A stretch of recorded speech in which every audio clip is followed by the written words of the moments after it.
All right, good morning, everybody. Welcome to Wrath of the Righteous. Hope everybody had a good start to the week, and hopefully it's going well.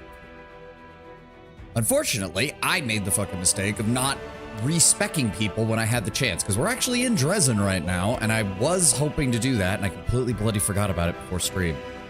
Because I need to get Social and Darren and, quite frankly, Nenio and Ember all properly formatted as far as how I want their builds to be, because I don't know what the hell I'm doing with any of them. I don't know what the hell I'm doing with any of them at all. The alpha for Dark Heresy should open in, I think, a week. Oh, that's good to hear, at least. Again, I'm not the biggest fan of getting into alphas because things change too much from alphas into base products, and it throws me off after a while. Okay, so we talked to everybody in the councils, if I recall correctly. What else did we need to do? Irbeth, you're good. Regil, you're good. Nevia, you're good. Ivu. Oh, Let's see what we can do. What was it? Who else? Nobody's in my room. We still need to figure things out as far as this goes. Melia, is this an upgrade for you? Hold Iron enchantment +2. Deals an additional 1d6 piercing damage against enemies who are under mind effects, or a +2 necrotic rapier. What exactly does necrotic do? Bane to all living things, they deal an additional 1d6 points of negative energy damage on a successful hit. Okay, so that's just more consistent. And then there is a better buckler for her. Tend to avoid alphas, betas, and such due to, burnout. Don't want to have the full game release and feel like it's tedious. Yep. The start of Rogue Trader a bit to get it through because you kind of roll your eyes going, all right, time for this area again, byproduct turn base. To be fair, that's kind of the case of every CRPG ever made. Kingmaker, The Mansion, Rogue Trader, The Ship, Wrath of the Righteous, The Caves. You can go all the way back to Baldur's Gate 1 and basically the road to, I can't even remember the name. The mining town is like the most basic of the basic, but you gotta do it every time.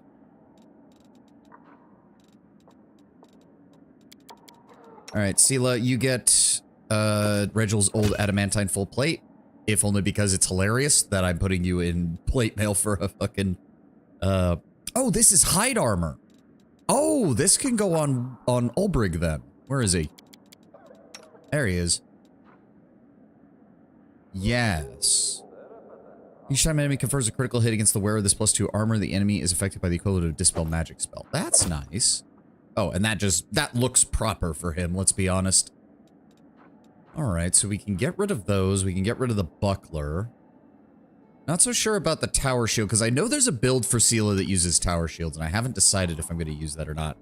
I think Deadfire got around it relatively well due to real-time with pause and the open world nature. Also the fact that you can enable to start at level 4 and blast past the start. Well, to be fair, you can only do that after you've played the game at least once, but yes. They do at least make subsequent playthroughs easier to handle, which is a big thing for a lot of games like that. Okay, so we don't need the drill. Nobody's using scimitars. Right, hold on. Can we get the glaive taken care of? Because I would like to put that on Social, since, I mean, the glaive is Shellen's weapon, apparently. We may as well... I think it's under relics. There we go. The Fate of Soul Shield. So, obviously, we would cleanse it, and that would also give him additional channel usages. So we just need 50 construction points, or whatever the fuck they're called. How do I buy those? There we go. So we just need... What do we got? 16, so that's 34. There we go. And then we're going to cleanse Soul Shear. Oh, is that going to take time? That's going to be annoying. Oh, it's going to take 5 days. Fuck. Okay. Fine. Who else do we need to... So let me see here. We've still got a couple of demon armies scattered around.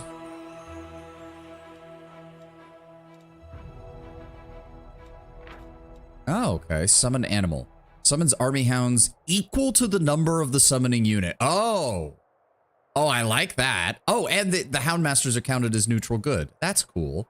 Hound masters are accompanied by their loyal dogs who lend their master an extra pair of eyes as well as their powerful jaws, as deadly as any other weapon upon the battlefield. Okay, okay. They will form our front line alongside the rest of our forces. Let's pull you back, actually. Let's shorten up our line a little bit. There we go. We'll put the clerics up front as well. Scout reserve. What do we have here? Marksmen, which I know are good, but that's not many of them, and spearmen. And then we've got some champions and some paladins. Where did you all come from? I can't even use most of you. Like, 2 paladins is worthless. I hate to say it. Like, cool and all, but 2. They're gonna die really easily if I run them out in the front. I just think turn-based combat emphasizes a bit more due to taking longer. I can definitely see that. Like, don't get me wrong. I don't think you're wrong. What is this? Finance income points increased by 30 per minute. Okay.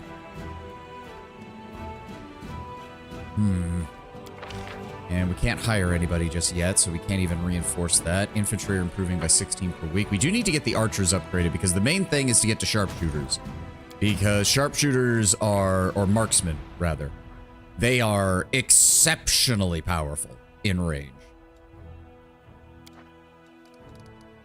But for right now, we can't do anything with any of these guys. Let's see here. Just to deal with the fucking... There's too many armies here. Here we go. We're gonna go ahead and put the Rangers with you, so that way we can get that done. And we'll put you guys here. There we go. That at least gets rid of one of the armies. What do we have here? A bunch of elementals and some basic guys, and we'll get a shit ton of experience for this. I think that's a good usage of our time.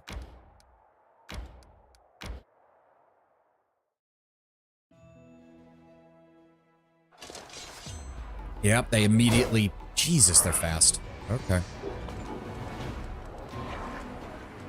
What have we got here? 100... Okay, the cultists are a problem. That's for sure. Need a fire spell. They don't get to go yet. It's going to take them a while to get up here, so... Let's go with... We can't use the fire on them, because that sucks. No, you know what? Just vaporize them. Goodbye. Shoot the fire elementals. There we go. And summon up the dogs.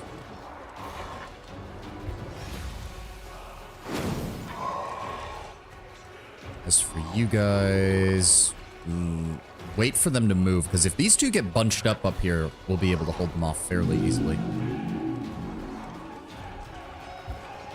Send in the clerics. You guys forward. Hold here. Oh, he gets to attack again. Fuck you. That's fine. Oh, good. Please bunch up. That makes things so much easier. Fireball. Get fucked. And then we will take out the cultists. Move our infantry up. Send our cavalry over to assault them.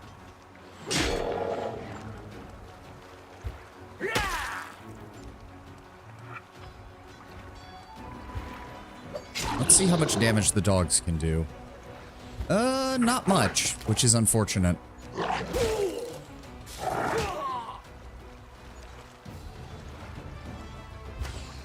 Weaken them. I want to see what the hunt masters can do as well. Alright, so they're kind of middling. The main advantage is that they just give you another unit that you can maneuver with, which I'm actually fine with. And we don't have to care about the dogs casualty-wise, which is fine by me. Actually, yeah. Go ahead and heal yourself. There we go. I imagine it's going to be another thing where these summoned animals are probably pretty good against basic infantry, but not very good against elementals and demons. Ah, well.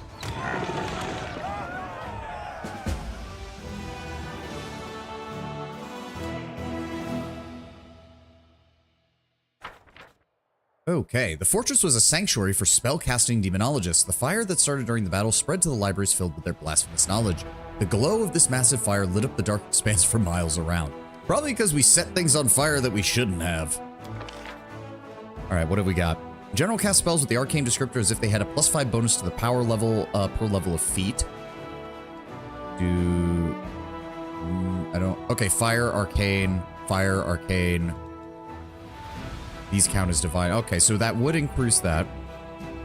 5% bonus to energy recovery per level. And yeah, well, we're going with arcane magic. Our magical artillery is just more efficient. There are a whole bunch of armies on the northern side of this lake that we could take out. Altar of the First Retrievers. Okay, I'm guessing that's something we can get our hands on. I don't see any reason not to. We still got movement. We may as well take care of it. Ow! Okay, they're fast. Ow! Alright, well, fuck you, buddy. Yeah, this is why I love... It's literally just my general and probably hundreds of mages just casting huge amounts of spells to hit the enemy. And yet I love it. It's just... It's World War I artillery, but in magic form, and I love it. Okay, why can he only summon him... I don't know why he can't summon him in front of him. Seems weird. All right, spread out over here.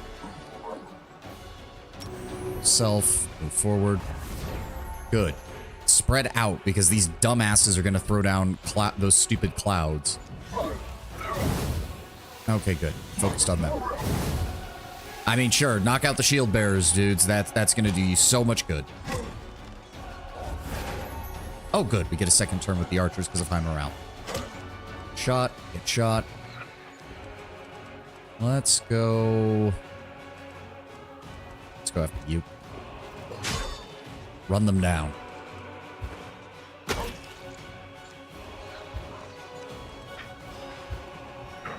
Okay, yeah. They're much more anti-light infantry, basically. Ow, for the love of...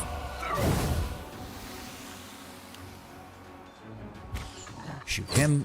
I don't want to waste any more energy on spells. There's no point here. Them. Move up. Engage the dretches. Engage the dretches. There we go. Down he goes. Yeah, and now there's not enough of you for it to matter. Shoot them to death, please. 90, welcome. Oh, I need to... Okay, for some reason, the multi-chat is now working again, so I have no idea what happened yesterday. 90, welcome, welcome. A gang of demons hunting runaway slaves was not reckoning on facing the full might of the commander's conquering forces. Among the bloody corpses, the Crusaders discovered a dark, god-forsaken altar fashioned from the teeth of demons' captured victims and the web of a monstrous mechanical spider retriever. The soldiers clamored to burn it, but the more tactically minded officers decided not to rush anything and instead have brought it back and passed it on to the commander for examination. Barely a soul has ever managed to escape the revenge of the demons. The fiends dispatched the Retrievers, the creepy mechanical spiders that created to hunt and silently track down their enemies, runaway slaves, or renegade cultists. As legend has it, the first Retriever was made by the demon lord Hagenti, the Lord of Transformation. Throughout the ages, the first Retriever fell under the ownership of different demon masters, but it was an impeccable servant to all of them. A mortal heretic and twice renegade finally put a halt to the first Retriever's murderous servitude. The Templar of the Ivory Labyrinth, whose name is unknown, repented of his deeds and left the cult. The first Retriever was sent forth on his trail, but never returned. Both Retriever and prey fell in the fight, and later the demons discovered the Retriever's remains and cobweb and turned them into an altar.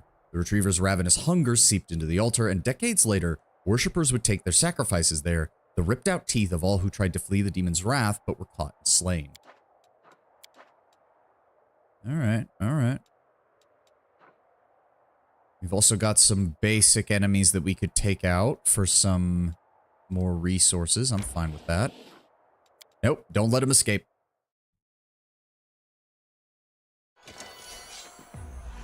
Oh, look. They're all bunched up because they think they're safe. Give me a 120mm cannon, multiple artillery barrages, hit them all. Sucks to be you guys. Get fucked.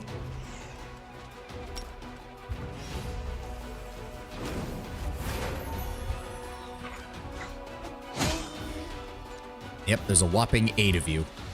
And dead. I love magical artillery. What's that? 75 demons just lob so much firepower at them that there's nothing left. Begging for mercy, one of the imprisoned demons points at an inconspicuous crack in the rock that their unit had been ordered to guard until the arrival of a pack of slaves. Examining the crack, the Crusaders returned to the commander and proudly displayed a handful of shining dust to him. The crevice is home to an adamantine lode. This rare and precious metal will be useful to the Mendevian army. Daily income increased by 5 material points. Nice. Alright, we definitely want to take care of this guy, and then we'll start falling back towards Dresden. Nope, don't let them run. Take them down. Oh, please, please bunch up. That works out just fine for me. Get blasted. Sucks to be you. Alright, the zombies are not priority. Take out the ghouls.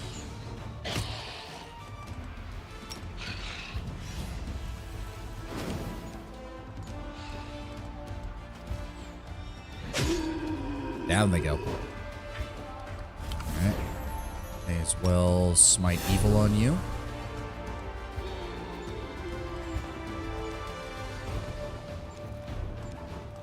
I mean, if you want to come closer, by all means. I don't need to waste any more magic on you, though. Alright, send in the Hell Knights. Send in the Clerics. You guys aren't really that useful. Send in the Doggos. Yeah, they're already getting severely weakened. The zombies barely do any damage to begin with, and we've already killed half of them. Good, there we go. Good in. Wear him down.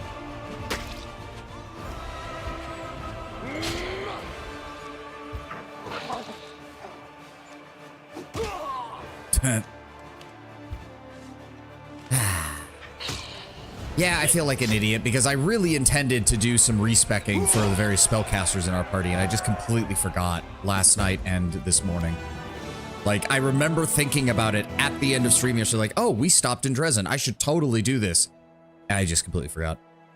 During the First Crusade, the Radiant Sarenrae performed a miracle here, granting the Crusaders a victory in a battle that it was otherwise lost. Years later, during the Second Crusade, the Knights of Mendev clashed with an army of the Abyss here once more. Though they fought to the bitter end, the miracle was not repeated. The carnage was atrocious, and those who fell found no repose, rising again as undead.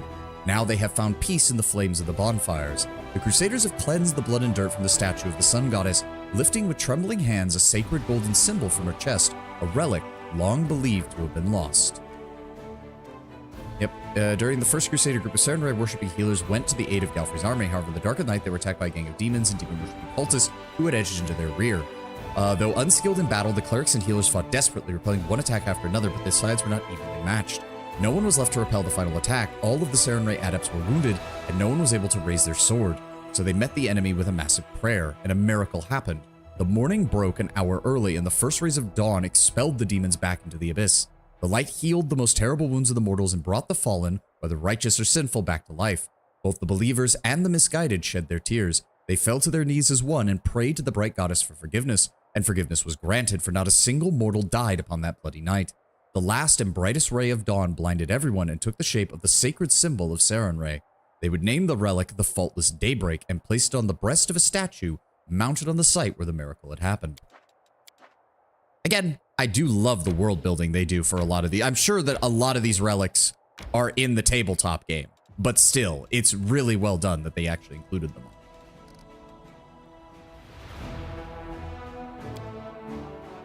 Alright, so that's all that our army can do right now. Let's actually get out and about with our party, shall we?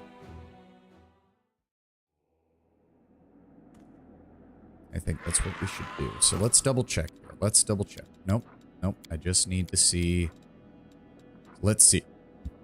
Holy Light Crossbow. I'm actually going to say that that's probably better than the one Derek is using, even though it is a +1 as opposed to a +2. The holy damage is more worth it.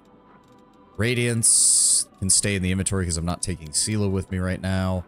I kind of want to just hold on to Quick Death. I have an idea for it as a throwing weapon, even if it's only a +2 right now. We'll see. Let's go store it.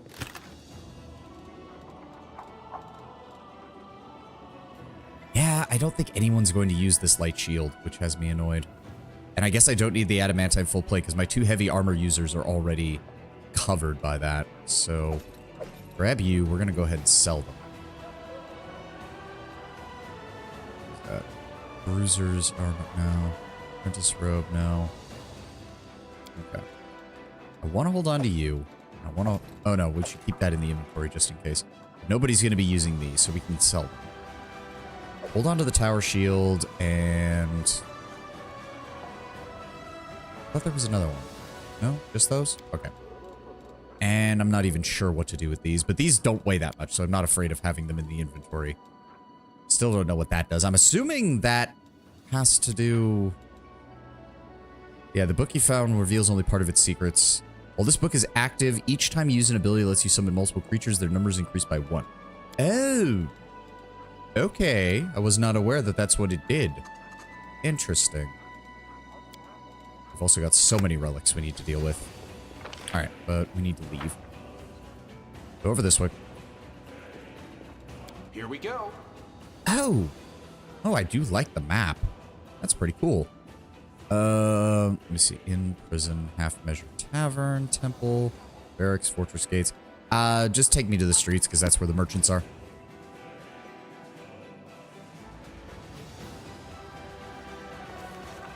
All right. Oh God, we have to talk to all the people. We can do that later. Leona, welcome, welcome. We can talk to Captain Odon, Doralinda, Lady Kanomi, and the others later. I would like to actually do something, considering we spent 3/4 of yesterday's stream in this place talking to people. Where's the regular blacksmith? He's the person I'm selling everything to. Sort by price. We don't need unavoidable drill. We don't need scimitar of wind. We don't need mind piercer, and we don't need the light crossbow of the oracle. We don't need that. We don't need that. We don't need that. We don't need that. We don't need that. Don't need amulet of agile fists. Nobody has one of those. We'll hold on to the rest until I'm sure we don't need them anymore. And lastly, we don't need the books. And we don't need these books. There we go. Another 50,000 gold. Very nice. Now the question is there anything I want to buy? I don't think there was. At least not here. Hold on. Where's the magic inventory person? Where's he at? The demon's way. Arcane Weaver. There we go. Sort by price. Where is Wand of Dragon's Breath, silver? I know that there are rods for metakinesis in the game, but I don't know if they carry any here. Given the price, I doubt they will. Because there are basically rods that function like rods of metamagic, but for specifically kineticists. But it doesn't look like they have any. Got plenty of wands, though. Plenty of scrolls. Yeah, I'm not seeing any. Plenty of pearls of power, too. One of Great Pit, Frigid Touch. Yeah, I'm not seeing anything. Maybe it shows up later, or maybe... Wait, it doesn't even look like she had any. Gloves of Dueling would be a good one. That works for both... What in the hell are the pearls even? They basically act as reservoirs for spells. So different pearls exist for recalling 1 spell per day for each level of 1 through 9, and for the recall of 2 spells per day of 6 or lower. The possessor can use the pearl to recall a spell of a lower level than the maximum spell level allowed by the pearl. So it basically allows it allows any spellcaster to just cast more spells per day, as long as you have them on, and there's a lot of them. Like to be fair, if you have abundant casting, the mythic ability abundant casting, you shouldn't need these as much. But when you really just need to have access to all of your spells at all times, then I suppose it's not entirely useless. What is this? Give those creatures either holy or unholy. The bracer, the gloves of dueling was the one I was looking at from them. That's an insight bonus to persuasion, and these are competency bonuses to persuasion. Ooh, that's not bad. Hey, Lord Brown Bear, welcome, welcome.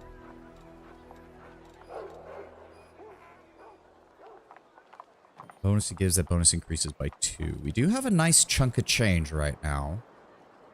Let's grab gloves of dueling. That's all I want from you. And then where is the jewelry trader?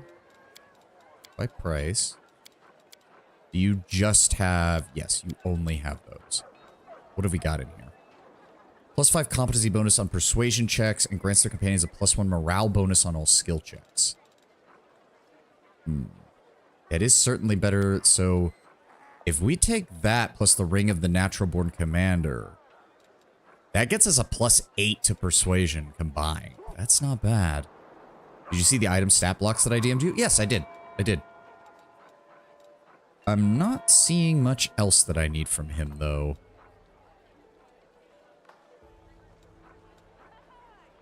DC's on enchantment saves. I did see a build. That was what I needed to do. There's a build for Darren that apparently makes him into a save or die specialist, and these are one of the items you need for him. The whole point is just to boost his enchantment spell saves massively. But I'm going to go ahead and get Enlivening Leadership. It's going to cost a lot, but we still have over 200,000 cash, so I think I'm still good on that.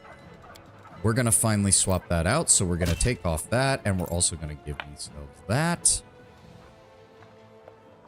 Why did my armor class go up when I put that ring on? Huh? I am confused. Dexterity bonus, +1, +1, +1. Deflection, Ring of the Natural Born Commander. Okay, apparently it also counts as a +4 Ring of Protection. I was not aware of that. Okay. Interesting. Did not even realize that was the case. Huh. I mean, my AC is still garbage, but slightly better. Okay. And then where's Wendu?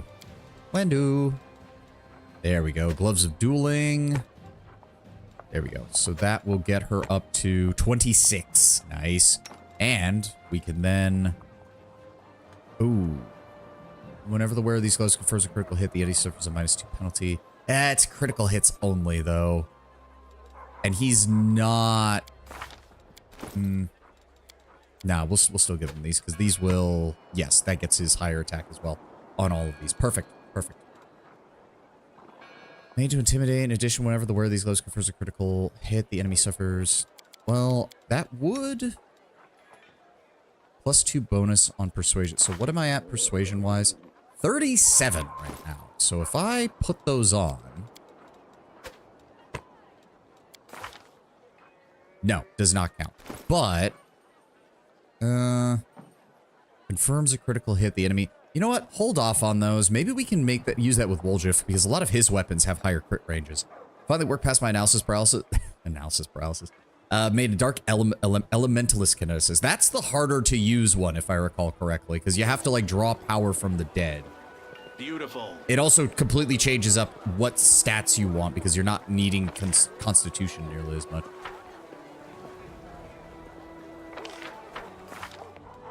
Let's see what we can do. Okay. All right, let's actually leave town for... Well, hold on. Where is Arushale? Because I think she gets dialogue because she's like, I think I know where the weird demons are coming from, but I don't want to say because I need you to take me with you when you do it. Kind of bullshit. It's in base, got to try and make a demon path with it. Ooh. Oh, you're going to go for the Kineticist trip build, aren't you? The fucking insane Kineticist demon trip build. Shall we be silent together? Drawing her ruby eyes away from the passerbys, Arushale looks at you. Do you like silence? I used to talk a lot before, and all of it was a lie. My words ruined so much that I like silence more now. Okay, well, no other. Made an electrokineticist for the intentional challenge. Fair, fair. All right. Let's actually leave. I would like to do something other than stare at the Crusade management screen. Are we just going to keep this party for a while? I think we can keep this party for a while until I can figure out what I want to do with Ember. I've got to figure out what I'm doing with my spellcasters because I'm not sure how to build them. And you don't want to do that with your high-end spellcasters. The other problem is simply we have too many ranged people. I mean, Wendua can kind of double as a frontliner because her weapons can be used at point-blank range. Oh, right. They want us to go over to the court. I'm doing a Griffin Ranger Azada, just not sure how to go A pure melee murder hobo or a murder hobo buffer?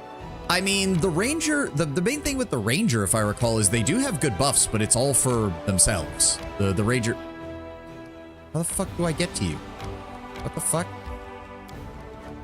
Ah, there we go. Oh, they've started moving. Right. Okay, that means a day has passed. Where are they coming from again?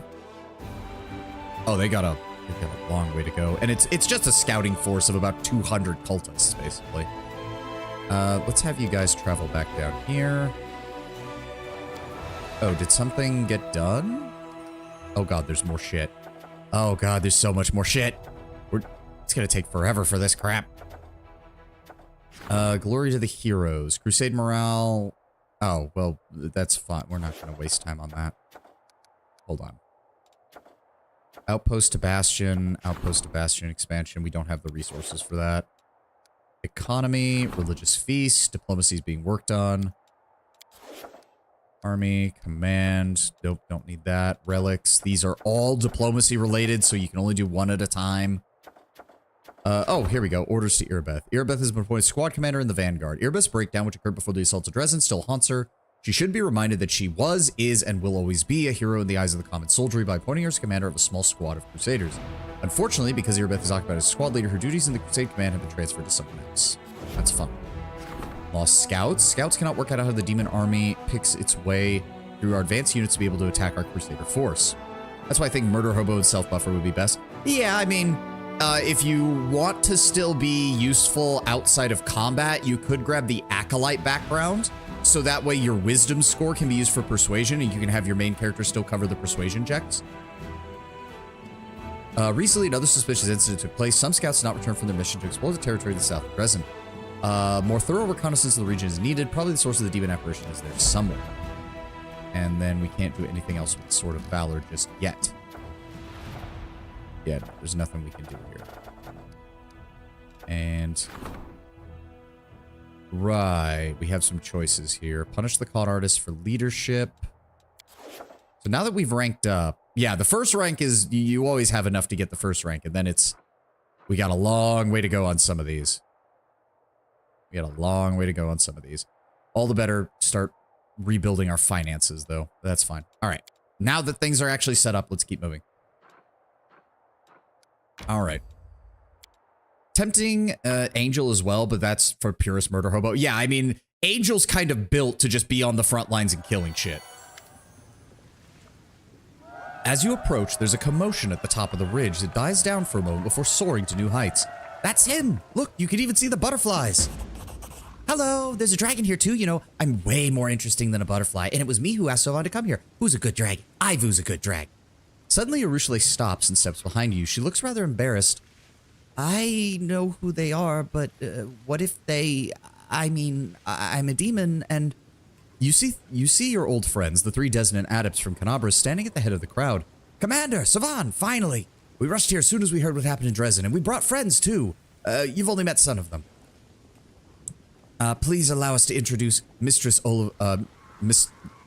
Maitress? I don't even know. Maitress Ola Devara, illustrious exiled alchemist. Those formidable warriors there are the halflings from the temple of Chaldira Zusaristan, the goddess of battle and recklessness. This is the famous street artist, Mistress... God lord, they've given me like every possible annoying name I could possibly come up with. Maestro Aventurine, a pseudonym of course. Rare is the administrative building in Avestan that has escaped his brush. And here in front we have mounted the gnomish contingent, the cavalry sculptors. They have all come here to help you in your fight against the forces of the Abyss. Why exactly was she exiled? Prejudice, that is why. The disheveled woman shakes her head in disdain. Her clothes look as though they've been singed a dozen times over and dragged through various paints at least a dozen times more. For some reason, people are suspicious of alchemists who worship Caden Kalin. They also consider my experiments highly dangerous, which is utterly preposterous for one. Science comes at a price, of course. And besides, it wasn't I who caused that explosion in Absalom and raised half a block. I mean, I wasn't even there. Still, now that I'm surrounded by more open-minded people, I'll be able to unleash my talents and show these demons that bombs can protect us as well as any prayers. Okay, so we have a mad bomber on our side now. I'm happy with this. Who in the hell is the goddess Chaldira? A belligerent-looking halfling salutes you with his sword. Chaldira is the goddess of mischief, battle, and luck, and a close friend of Desna the Moon Mother. Chaldira is not the goddess of strategic planning. Put it that way. As her worshippers, we do not but charge headlong into battle, leading others into the fray, and we despise evil in all its forms. My friends and I have long wanted to support the Crusaders, but this is the first time we've seen a leader that we were willing to follow. He sounds like my Wrath character before he fell to chaotic neutral. Yeah. An artist on a crusade. Dusty galleries and pompous patrons aren't quite my scene, is Maestro Avin's dignified response. I only paint in places where everyone can see my work and appreciate its meaning. I used to paint flowers and the sun on the walls of besieged forts in order to make the attacking armies realize they were destroying another's peace and joy. Okay, so there had to be one dipshit in the group. I once depicted the acts of Iomade in a painting in the middle of a Chelaxian capital, not because I worship her, but rather to remind the people of Cheliax that this proud, tyrant-toppling goddess was born here. I don't yet know that I will create here in the world womb, but I feel I must play some part in the salvation of this land. Oh, it's a kitsune. I was wondering why his head was so big, and then I saw the tail. Cavalry sculptors? Exactly, says one of the gnomes, sitting in the saddle, grinning. Looking from head to toe, a brigand. The cavalry sculptors are ancient and revered gnomish society, in certain circles, that is. Our only rivals are the pikemen confectionaires. But they do not have a noble legend that tells of the creation of their society, unlike us. According to this legend, a brave gnomish knight once participated in a battle that lasted many days. He had to ride into battle down one and the same path, past one and the same boulder. Soon he was fed up with it. He started to chip off a piece of the boulder each time he rode past it, eventually carving it into a giant apple. This little game turned out to be so captivating that soon the knight's entire squad began to do the same. And then the enemy joined in. It goes without saying that they were all gnomes on both sides. The war soon ended, but before it did, they had carved all sorts of fruits and vegetables from a dozen boulders and a couple of rocks, all well mounted, and that is how our noble society was born. Oh great, a modern artist doing performance. See, I love how at least all the others, it's like, okay, at least they have combat experience, and then you have the artist who's literally done nothing but graffiti his entire life. It's like, okay, there had to be one moron in the group. You're joining the army. Of course not, Aranka replies, clearly speaking for them all. We didn't come here to march around and eat little rows with all the crusaders who come before us. We've come here to answer the call of our hearts, and we're going to help you in every way we can. We will do something for our cause, but we are free spirits and we take orders from no one. We certainly do not join in other people's war games. Army discipline and grey walls of Dresden do not stir the hearts of the people, Savan. Yet I know that you are the winds of change that we have been waiting for. In Canabras, I witnessed your kindness, bravery, and tenacity. I'll follow you into the hellfire, all of us will. But we will do so by treading our own path. All right, well, now that we're all here, what in the hells am I going to do with you? I know, knight them! Ivu whispers loudly. She continues, a little embarrassed as Aranka and the others look at her surprised. I mean, I've been told many stories about Galarian, and that's always what happens. And Savan is the knight commander, right? That means he can knight you all. Ordinary knights are a bit boring, so I know he'll make the oath really exciting. I actually like the sound of that. We could be the Free Crusaders. What do you think? Just make up an oath for us so we can be knighted, and we'll start our campaign against the demons. They will tremble before us. It's a good thing they don't show Regil, or, oh no, there he is. Never mind, he's right there. I can feel him getting angrier. I can feel it. I can feel the rage emanating from his tiny form. My cousin Galfrey will have an apoplectic fit if she finds out about this.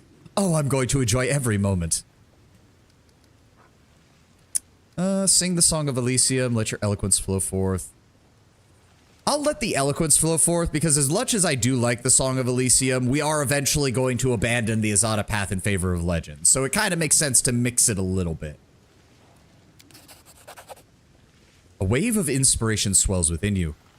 Brothers and sisters, our paths have led us here to this place upon this day because we are guided by the same stars and beckoned by one and the same dreams. For ours is the dream of freedom and the triumph of light over darkness. I am not here to rule over you, but rather to be the first among equals as long as you are willing to follow me. So I beg you, stand, brothers and sisters, and henceforth you shall be the Free Knight Crusaders. Ivu whispers loudly in your ear, ooh, you should have added something like cookies for everyone. Except we don't have any cookies. Well, I can fly off real quick and get some. Regil in the background, think about nice things, dead demons killed by normal crusader. No, I will give Regil credit where he just be like, the commander can kill so many demons, that's what I'm focusing on. The commander can kill so many demons, that's what I'm focusing on. We're going to kill so many demons when this is over.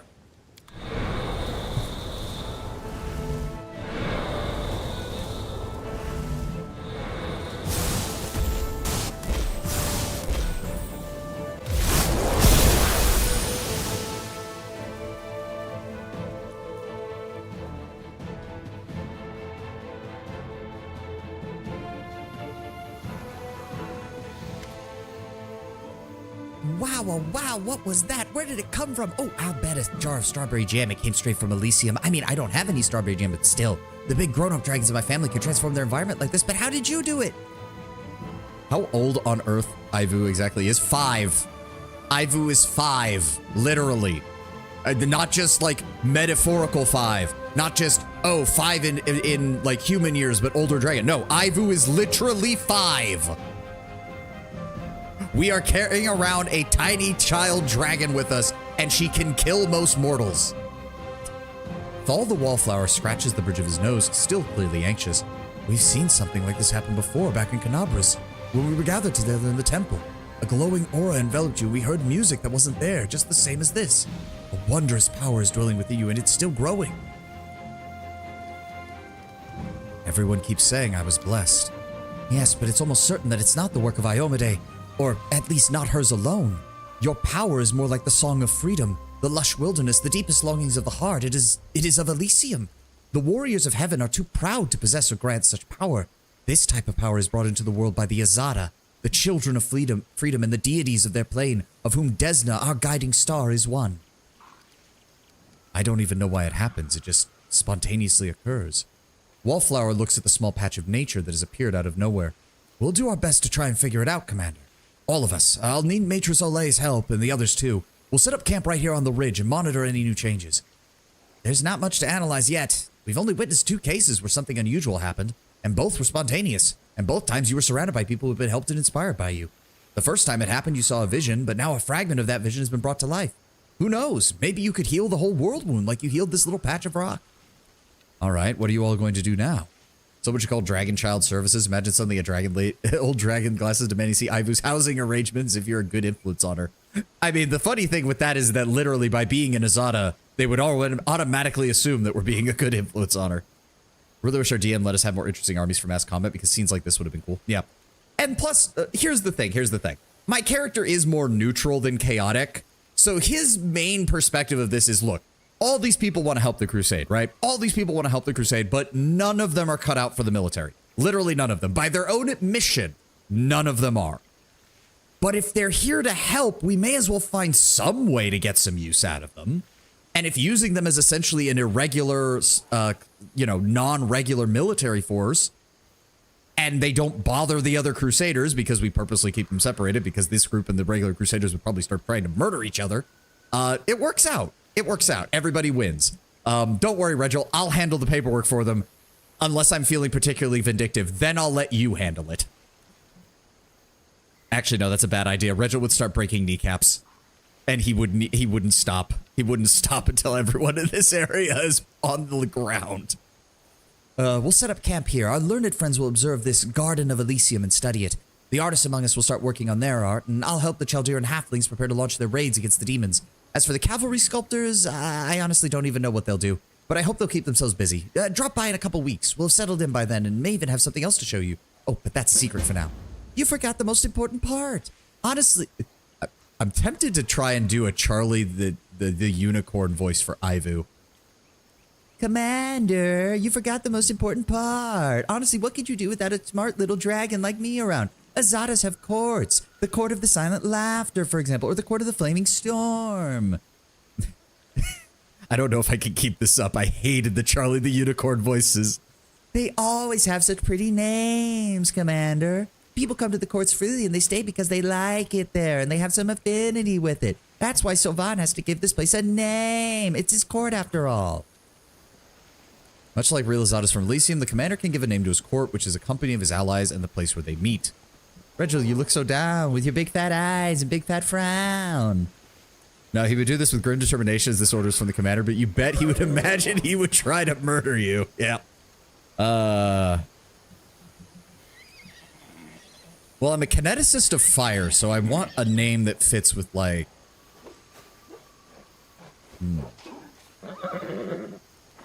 I was gonna say Everflame, but isn't Everflame one of the titles for Sarenrae? So that wouldn't really work, because I'm not like a cleric of Sarenrae.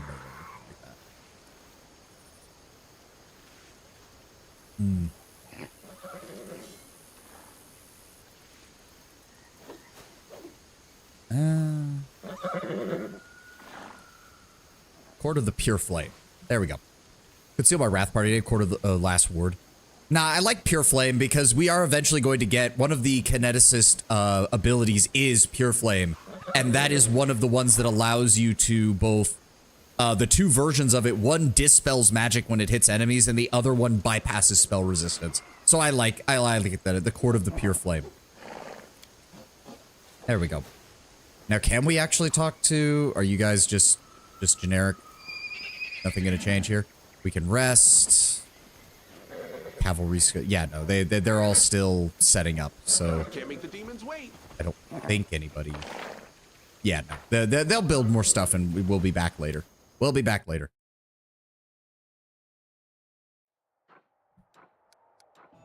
What is this? Issue an order that will allow earbuds to memory. Yeah, we already did that. That's working right now. Fine. Why does it say we have more stuff? Yes, we know. We're working on it. Also, wait, actually, what does this get turned into? Scale Mail of the Faultless Daybreak. Can eventually become the Triumphant Noontide. Raise a deceased ally for 2d3 rounds. After that, the ally dies again.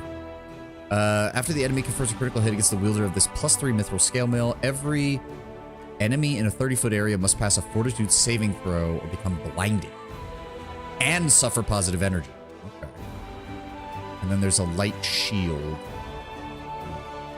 Why are all the relics just giving me shit that I can't use for anybody? And then eventually Zonkathon's Suffocating Caress. So we can get padded armor. Ooh, 8 max dexterity. That's not bad. +4 padded armor. Suffers a -2 penalty to attack rolls and constitution score. Please stop moving. Where it gets electricity resistance 30. If they suffer any electrical damage, the armor becomes infused with electricity, and their attacks deal additional 1d12 electrical damage. Okay. Web Strider. +2 dexterity. And it's a morale bonus. That stacks with just about everything. Against fear and nauseated effects, while the wearer's attacked with a spell, the enemy's pass a will saving throw become nauseated for 1 round. -5 penalty to that. Electricity damage. They must pass a reflex saving throw or become staggered for the first staggered round, as well as suffer a -2 penalty for all their attacks. Purified with druidic magic. Whenever a druid casts a spell from their spellbook, they cast as if they were 1 level higher. Well, that'd be nice if I had a fucking druid. When the wearer polymorphs into any creature, they get a +4 enhancement bonus to attack and damage rolls made with limbs. Whenever a creature hits them with a melee attack, that creature suffers 1d6 piercing damage. That would work. That would work. Huh. Definitely something we'll need to look at later. All right, so... Oh, God, we have a... Right. Oh, shit. Search for traces of unusual demon activity. Find out how the demons are sneaking into the territory. Find the missing crusaders. Dragon hunt. We need to hit Greybore at some point. Working on that for Irabeth. Go to Green Gates. Wait, what? Oh, right. This is a Rushale's quest. Doi. Yes, we do want to go back and talk to... Okay, random encounter. I forgot those could even happen. It's been so long since we had one happen. All right, who's going to be in my way? Oh, Ash Giant Wrecker. Interesting. Is it just the... You dumbasses are already fatigued? Are you shitting me? We've barely been... Ugh. I'm really starting to hate the fatigue system sometimes. I really do. Okay, well, I wasn't expecting to already be fatigued after leaving the fucking... place for like 5 minutes. Here we go again. All right, well, let's find out how hard we can hit these guys. Oh, good. I can do that with only 1. Nice. Let's see how much damage we can do. Gather power. I think Wendoa, of all people, would have some stamina. Yep. Oh, God, that was nice. How much damage was that? 117. Fuck yeah. All right. Sword is on. There's another giant that way. I'm going after the spiders. Who did he swing at? Oh, he hit Daisy and Ivy. That's not good. Oh, down he goes. All right, that wasn't too bad. Beautiful. What were they worth? 105 experience points a pop, 34 for the spiders. Okay, okay, a little bit of good stuff. Okay, Masterwork Great Club too. So they actually dropped something of value. Let's see what Thank we God. can do. Daisy and Ivu got hit hard though, so go ahead and just top them off for me, Darren. Thank you very much.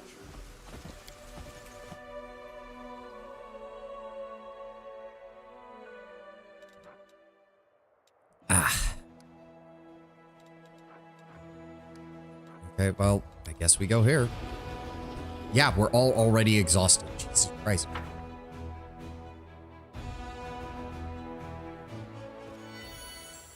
All right, where you at? Here we Krennic. go.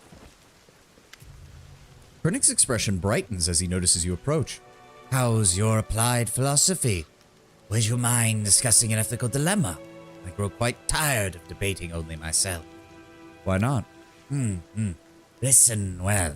Imagine that there is a person, and you know that he is very, very wrong. For instance, he believes that people enjoy being gutted alive. Don't ask me how he came to such a foregone conclusion. He's just odd like that. But he is absolutely convinced that they love it. From time to time, he guts people just because. You know, he's such a nice fellow. He doesn't do it because he likes it. He just loves doing good for others. So this odd, obviously made-up individual, is he a villain or a good lad? Does he deserve to be executed as a criminal or rewarded for his heart of gold?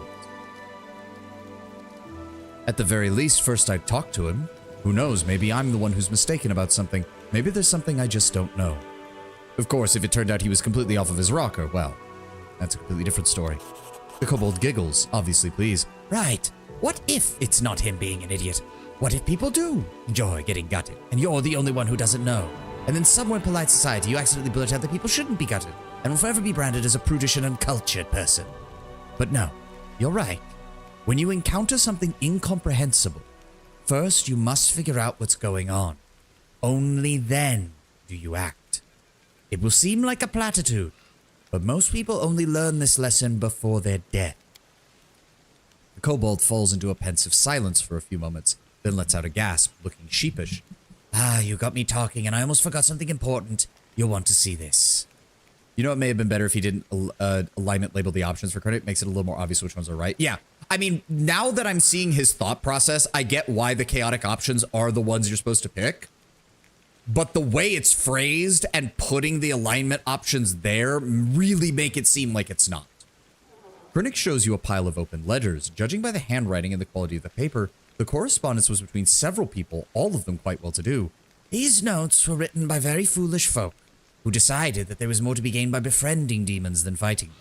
And this is just a fraction of their correspondence. They sit in their manors in Nerosian, preoccupied every single day with one and only one thought: how they can hurt your crusade. They spread rumors, they try to block your army supply chains, they whisper nasty things about you in the Queen's ear. But despite all their influence, they are just amateur conspirators who know nothing about real intrigue. I'll make sure the letters fall into your right associate's hands, anonymously, of course. I'm not looking for fame. If you order your advisors to make these letters public, bad people will be in enormous trouble. They will wake up every single day with only one thought in mind, wondering what kind of awful food their prison guard will bring them for dinner. Where in the hells did you get such information from? The kobold shrugs indifferently. I went hunting, shot a bird. It turned out to be a messenger pigeon. What are the odds? Thank you for your help, Krennic. We agreed I would help you, and I keep my word, as any civilized kobold should. Krennic's speech falters after a heavy bout of coughing. When he finally catches his breath, the kobold's shoulders slump in exhaustion and he sighs. Damn it all. Every disease I've ever caught is surfacing now. During my travels, I have spent many a night on bare cold stone, and I'm feeling them all now. Krennic considers you for a moment. Trust me, any thoughts I share with you is not rambling, it is knowledge paid for in blood. It is hard-won from the caverns of the Darklands where my tribe fled, fearing the wrath of devils. If you wish, I can tell you more about them. By all means. Krennic's voice becomes more low and serious. They were bloody days. The Night Ruby tribe were enslaved by Drow, the elves of the underground. Ironic. We fell victim to the slaves' revenge, then ourselves fell into slavery. In our first battle with the Drow, we lost Ermak, the stern leader who refused to bow before the devils or the Dark Elves. The rest, once they saw her dead, thought it best to surrender. Our new life was harsh and filled with suffering, humiliation, and punishment.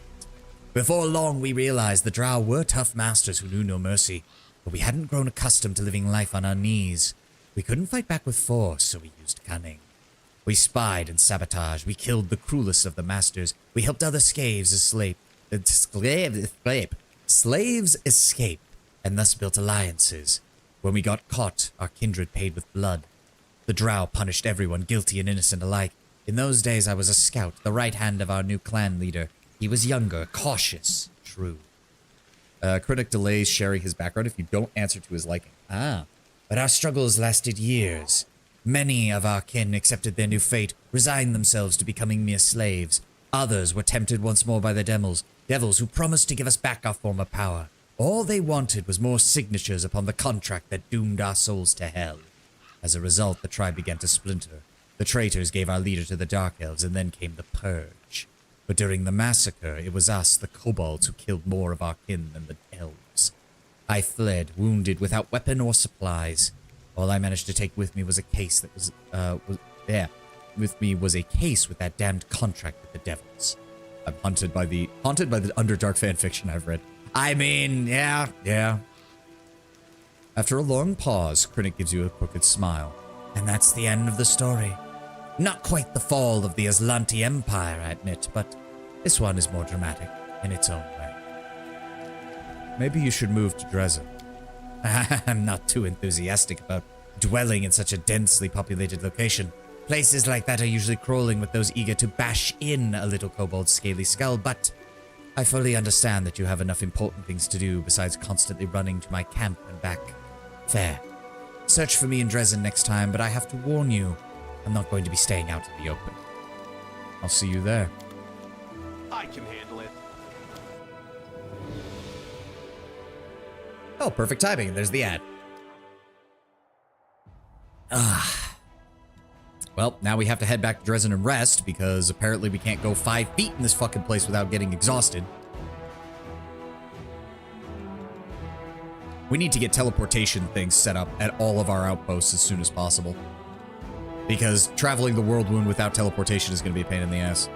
There's Green Gates, Shrine of Sacrilege, Winter Sun. I wish I could zoom out more. Heart of Mystery. All right. We got about 2 minutes. You know the drill. I will go ahead and take a quick break right here. We'll be back in about 2 minutes. I'm going to do some stretches. Be right back.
Get back to Dresden while the ad's still playing.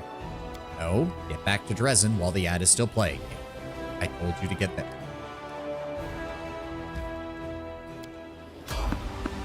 No, we don't have time. Go to Dresden, rest. Can I just rest from here? No, because it's going to still count as Abyssal Corrupt. Ugh. Okay, can we enter? Enter, please? There we go. Just go to the Citadel. There we go. All right. And just head over here.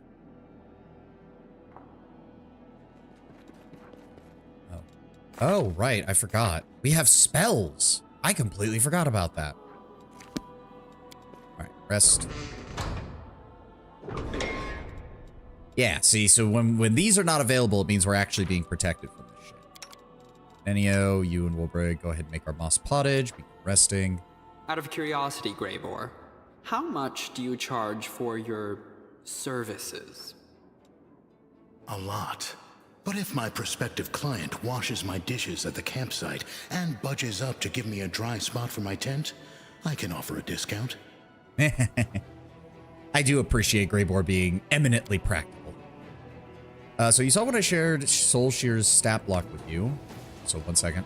It's sentient and willfully summoned Babao if left on its own or in the hands of someone it doesn't like. We put it in a bag of holding, so any Babao it might have summoned was sent floating into the astral plane.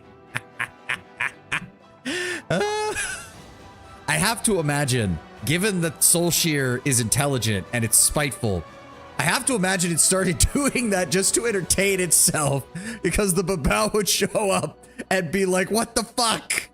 And then Soul Shear's just like, hey, I gotta torment something. I guess it's gonna be you, buddy. The poor Babao. Just imagine, he's just floating in an infinite void. It's too good. That's too good. Commander, the Nevia greets you with a slight nod. I have some information for you, though what I found is I can't do her. I'm bad enough I can barely do her voice to begin with. Though what I found is mostly innocent, it might be cause for concern. What do you mean? It's about the well-being of one of your companions. Tell me. Soldiers have been gathering in the graveyard to play cards, and we usually turn a blind eye to such things. Though it is technically against regulations, we let them enjoy it as long as nobody causes any trouble. And that's more than likely the case. But recently, a few people have noticed Sociel amongst them, and the gambling seems to have had an unhealthy effect on him. As you know, I usually keep my nose out of other people's private affairs, what we call these spies and cultists. I've got enough on my plate as it is. But this time, it's about someone who you trust with your life, so I'm going to suggest that you do something about it. This isn't an official report, just a tip-off from a friend. Thank you for the information, Nevia. I'll look into it as soon as I can. Ugh. The mental image of that is too funny. Speaking of demons, sent to Rift, different plays. Rift Wardens have an ability that can dismiss extra player creatures. Technically, when you do that, you roll on a chart to see where they get sent other than their home plane. One time we did it to a Dyrachni, and he ended up in Axis, the lawful neutral plane. We'd like to believe he was forced to fill out paperwork for trespassing for decades. Yeah, that sounds like the proper response. So he should be down by the graveyard. Oh, this actually put me in the barracks. I could try to go talking to Socio, but I think, again, you have to wait for him to actually be there.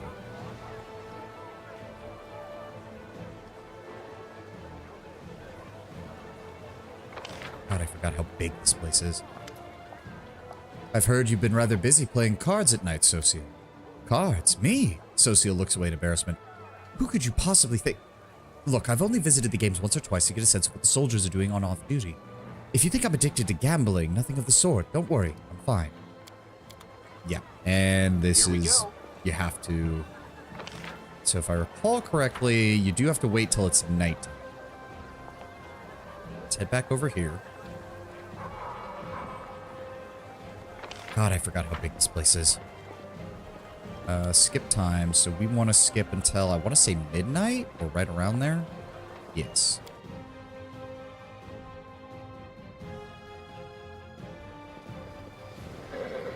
There he is. The soldiers stare at the cards in the dim light of a candle stub. Deal me 2 more. I'll double down. Coins clink as they land on the barrel. Deal me another one. Another one? You bluffing, you little shit? Wait until we lay down the cards. Then you can see if I'm bluffing. You don't immediately recognize Socio's voice. In battle, he's quiet and composed, but here you can see he's quite furious and passionate with excitement in his words. Alright, fine, scumbag. I call. Deal me in as well. Excitement, passion, and tension seem to hang over the improvised table.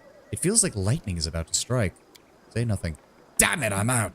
The soldier angrily throws the cards that he was dealt at the barrel. Come on, show us what you got. Read them and weep. Socio reveals his cards with a gloating laugh. Nothing but junk! I knew it, you holier-than-thou types can't bluff. I was, and yet you fell for it. With this, Socio slams the card on each of the soldier's shoulders like a pulse, and places the rest of the cards on top of one of his opponent's heads. Oh, now you've done it, you. The soldier grabs Socio by the collar, and the cleric immediately raises his fist as if he expected it. At this point, one of the other players spots you in the shadows. Hey, there's someone over there. We've been caught. Jigs up, bail. The candle stub is quickly snuffed out, and the cards scattered into the mud. After a moment, only the embarrassed Socio remains. What are you doing here? His voice no longer holds excitement. We did nothing wrong, Commander. I mean, tempers flared a bit, but that usually doesn't happen, I swear. I was worried you'd gotten yourself into trouble, Socio. Well, thank you. I'm touched, but I'm perfectly fine. I was just making sure no one else got into trouble.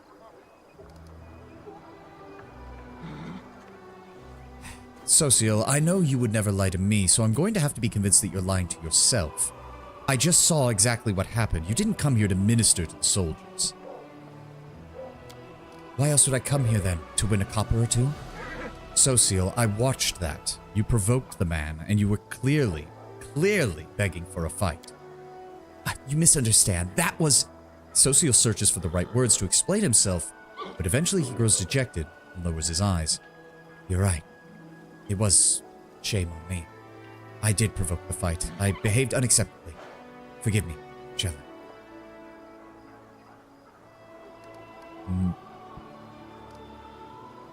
Don't be foolish, Socio. You're mortal like the rest of us. You're not an all-powerful deity of mercy. I know you need time to relax. Just be honest with yourself and don't go picking fights for no reason. After a long silence, Socio finally nods. Thank you. A lot of this is all jumbled up in my head. Too many wars and horrors, our soldiers and what they tell me in their confessions, my own responsibilities, lines from Holy Scripture.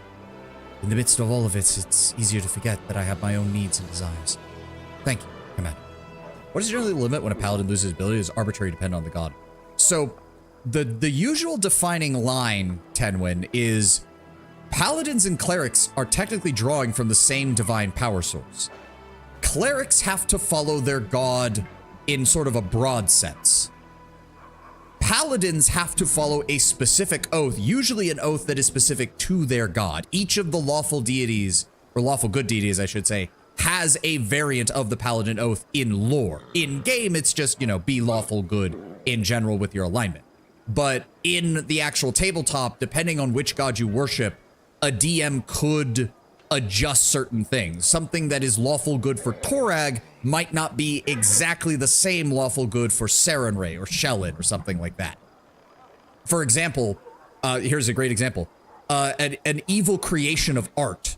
A paladin of Shellin wouldn't want to destroy it. He'd want to find a way to cleanse it. But a paladin of Sarenrae or a paladin of Iomedae might say, no, it doesn't matter that it's a piece of art. It's evil. It needs to be destroyed. There can be some differentiation. Clerics is more of a broader set of just follow your god's alignment. That's also why clerics can be any of the alignments that line up with their deity. So, for example, Shellin, I believe, is... Shellin is a neutral good and chaotic good deity. They encompass both aspects. Or I think they cover the whole gamut of good. They might be lawful, chaotic, and neutral good. So while a paladin of Shellin has to be lawful good, a cleric of Shellin can be any spectrum of good. I was just curious with how Socio's backstory described his brother. You know how they described beating up his person was too much, he lost his paladin power? Well, specifically, he was a paladin of Shellin, and one of the things with Shellin, even over the other gods, is Shellin's paladins don't strike first. Shellin's paladins are very defensive. The whole thing, because remember, we saw that with Valerie back in Kingmaker. Shellin's paladins don't strike first. They either engage in a formal duel, they formally challenge an opponent and invite them to fight them, or they wait for someone to attack them and then defend themselves. So for his brother to be a paladin of Shellin and to engage in aggressive action of that type would be enough to break the vow. Maybe not the first time, there might have been some repentance there, but if he did it repeatedly, it absolutely would lead to a fall. Just the whole, it seemed as if he had done a bunch of things wrong and the beating was the final straw. Especially if he beat an innocent man. Like, if the person was innocent, then that absolutely would be a hard line, especially for a goddess like Shellin. The cleric picks up a dirty playing card and twirls it in his fingers. I won't come here again. Don't forbid the games, though. Things here are mostly civil, I swear, apart from the rare heated argument. I'll be honest, I miss playing with cards. The excitement when you have almost no chance of winning, the risk is high, The stakes aren't life and death, just a handful of coins. But I'll try to find a less destructive outlook, Commander. I'll speak with Irabeth. I think she'll play chess with me. Maybe something will come of that. Socio smiles. Thank you for helping me clear my head. Good night. See, like, if they still kept his relationship with Aaron Keir, this would have been a great opportunity to have him start building a relationship there if you're not romancing. Socio's brother sounds a bit like a poor paladin. Maybe should have become a fighter instead. Well, as you will see later, I don't know the full extent of his story, but I do know what class he ends up as, and, oh boy. Let's just say he goes a bit further past fighter. Let's just say that. Again, I don't know the specifics of the story, but I do know what class he ends up as, and it's not fighter. Some paladins crack shortly after taking their oaths. Yep. Okay, I don't think we really have anything else to do here. You can spoil it if you want. He's a hell, what is it? It's a Hell Knight Armagear Blood Rager or something. Or maybe not Blood Rager, it might have just been be regular barbarian, I can't remember. Regardless, it's not fighter, and it's not paladin. He doesn't do very well. Let's just put it that way. He does not. Army life did not treat his Social's brother very well. Let's just put it that way. Let's talk to one of the advisors before we go. Commander. The middle-aged dwarven woman salutes you casually. Her face is disfigured by large, scarred claw marks, and one of her eyes is covered with a black patch. Thought Hell Knights were vaguely paladin adjacent. He started with that, and then he got worse.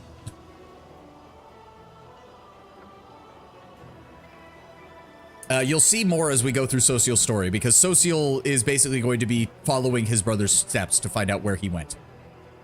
I missed 3.5 Blackguard since Prestige class emphasized it was a path you ended up on. Yep. Her face is disfigured by huge claw marks. One of her eyes is covered in a black patch, but the others look at you sternly and intently. Dorgalinda Stranglehold, at your service. And what is your role in my army? Fully, Miss Stranglehold. I am Chief Quartermaster in charge of material support. I make sure that every single soldier is armed and armored and fed when they go into battle. Or at least 2 out of the 3. You know how it goes. Dorgalinda chuckles. I'm also head of your logistics council. If you're missing something, report it. I'll report it to you right away. What does the logistics council fully cover, Dorgalinda? It supplies everything. As you lead your troops in your legendary battles, we solve all the non-heroic issues, like what the fighters are going to eat tomorrow, how to fix 1,000 pieces of chainmail or enter the sortage, and how to get our hands on shipments of helmets that we purchase that's stuck somewhere in Ustalav. That's the headaches I deal with on a daily basis. Sometimes, however, we're faced with something we just can't hash out without you. That's when we'll assemble the council and ask for your decision. Torag willing, that will not happen too often. We've got your supplies covered, so go ahead and be heroic to your heart's content. Why is your name Stranglehold? Have you heard about erotic asphyxiation? Yeah, my granddad invented it. That does sound very dwarven. If a dwarf came up with a sex move, they would name their entire clan after it, wouldn't they? What is the requirement for becoming an Inquisitor? Now, Inquisitors are weird, so I think Brown Bear might have to fill us in on that, because I'm not actually sure what differentiates them. I do know that much like War Priests, Inquisitors and War Priests are both trained more martially than Clerics. They also don't get access to the high-level spells, so they are meant to be like a midway point between Paladin and Cleric. What became of the Quartermaster who was taking care of supplies during the march on Dresden? Nothing. He got a medal for his heroism for assisting on the assault on Dresden, and he's right back where he was, keeping up the good work. But with a fortress like Dresden and an army of your size, it's out of his league. When you need to supply a camp during the march, he's your man. But it takes a different set of skills to be a chief quartermaster of an entire army. And what's with the nickname, Stranglehold? Our resident jokesters came up for it when my hand went numb from the wound. She holds up her crooked fingers, withered to the bone. After that, I left the front lines for the supply service. And I showed every wisecracker that one hand is all you need to keep your supplies in order. My grip is a stranglehold, you see. All those thieving quartermasters who go out of their way to sell ammunition on the sly, or scatterbrain officers who lose half a caravan in every skirmish, civilian milksops who always have a sub-story to explain why they can't give anything to the army. They all learned well why they call old Dorgalinda the Stranglehold. Inquisitors can bend but not break the rules of their deities, like in the case of witch hunters, they killed innocent people. They did so with honest if incorrect assessments that they were demon worshippers. Without them, there'd be more possessions and other incidents. Just sounds interesting. Paladins and clerics have the huge connection rules for their deities. I would assume the deities would have some sort of relation in a similar fashion. I mean, technically, if you draw divine magic of any kind, someone is holding your leash. Like, someone is. Like, even druids have to answer to the actual spirits of nature, which can withdraw their support of the druid if the druid fucks up. Admittedly, there are also evil nature spirits that will support some druids even if they act like total assholes. Again, this was why, as Ulbrich has mentioned, Sarkoris had a lot of cultural restrictions regarding non-divine magic, because the idea was that divine magic, someone was giving you that power and they expected you to act responsibly with it. Whereas arcane magic can just come to people. Like, sorcerers sometimes just happen out of nowhere. A person can literally be born, and when they're a toddler, they can start throwing around acid orbs that can kill people. Like, it just happens sometimes. Just assuming the Inquisitor would have roleplay mechanics tied to it. Unfortunately, I will say this much. From what I've seen of Inquisitors in Pathfinder, they kind of inherited the lawful stupid shtick. They're kind of intended to be like the hardliners of their faith. Like, there's a reason that frickin' wow, I'm already forgetting her name. The elf in Kingmaker with the scythe. I honestly can't remember her name now. Was an Inquisitor of Urgathoa. Like, their whole thing is like, well, Urgathoa is all about pleasure and creating undead. So what is she about? Pleasure and creating undead. And since she's undead and can't feel any pleasure, she just wants to do more with undead. We do have spells available that could restore your hand. Spend it on a poor sap whose legs got ripped off by a demon. Thank you for your concern, Commander, but while we're at war, resources should be spent on those that need them. I'm handling logistics just fine with one hand. Alright, at least hers was fairly short. Okay, we need to actually do stuff. Please, I would like to actually do things. Not just stand around in the fortress. I hate how big this place is sometimes. Beautiful. Yes, take our standard team. Let's go. We've got plenty of time. We've got plenty of time, and we need to just build up our army. Speaking of which, let's clear out a couple more of these guys, because there are some basic enemies around here that we can deal with. What have we got here? Light cavalry, footmen, archers, and light cavalry. Bracers of the heavy hand. Yeah, let's find out what that does. Nope, don't let them retreat. Total cultist death. What are we dealing with here? So what is this? About a little over 200 enemies? We can deal with that. Fireball. I love that. It's just like, it's imagining like a medieval army marching onto the field of battle, and then we're just like, all units, 120mm barrage on this location, and then they just all die. It's magical artillery, and I love it. Shoot them. Would you look at that? Not a single Crusader was even hurt. Inquisitor sounds like a fun class to play. The only thing that prevented me was, honestly, the RP restricted base outfit, the limited number of portraits that fit, and honestly the fact that despite having tried multiple times, I just can't get it to Pathfinder. Again, I understand. For me, Pathfinder's great, but I can understand why people don't like it. A gang of cutthroats who sold their conscience for demon's gold have been utterly annihilated. Their chief, a battle-hardened, scar-ridden mercenary laden with valuable artifacts, is hanging from the noose. The trophies he received from murder will come in useful for the Crusades. This bracer grants the wearer a +3 bonus on damage rolls with the offhand weapon while dual-wielding or wielding two-handed melee weapons. Oh. Well, that sounds awesome.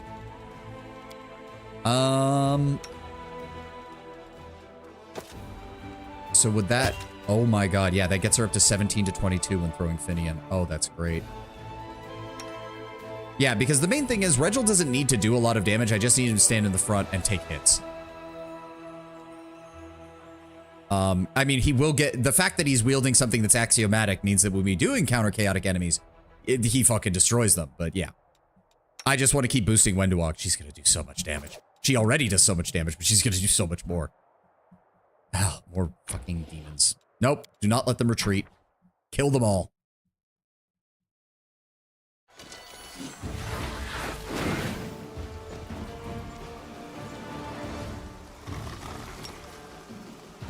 Let's see. Fireball? Fireball. Pew! Goodbye. Shoot them down. Summon up the dogs. Hell Knights. Charge. There we go. Clerics. Despite evil.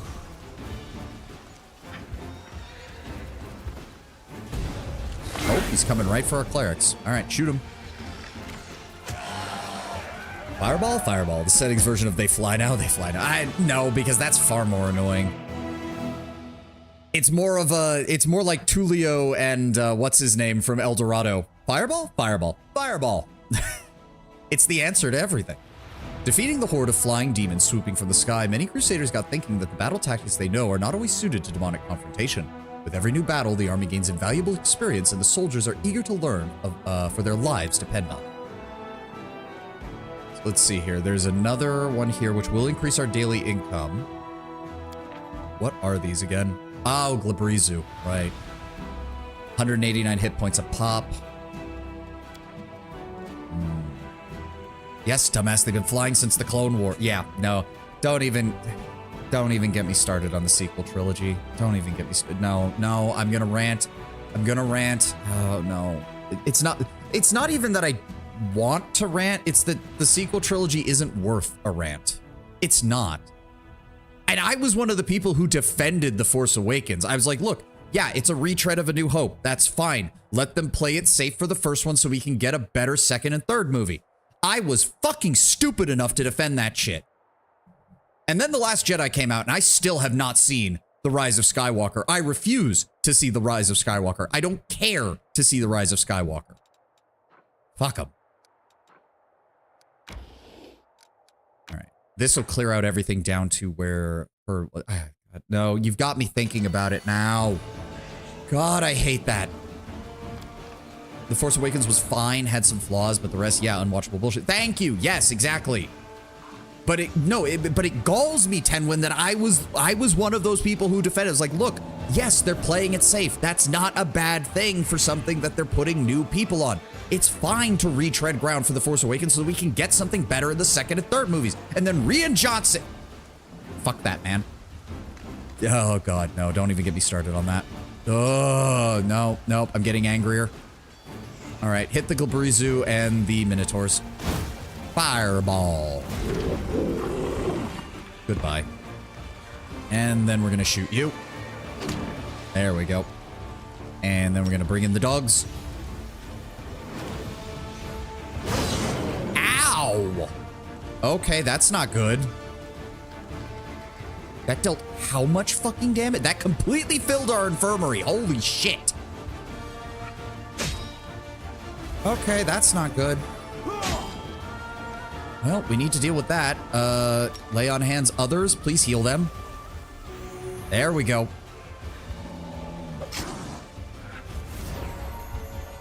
Yeah, we need to get these guys replaced with something else.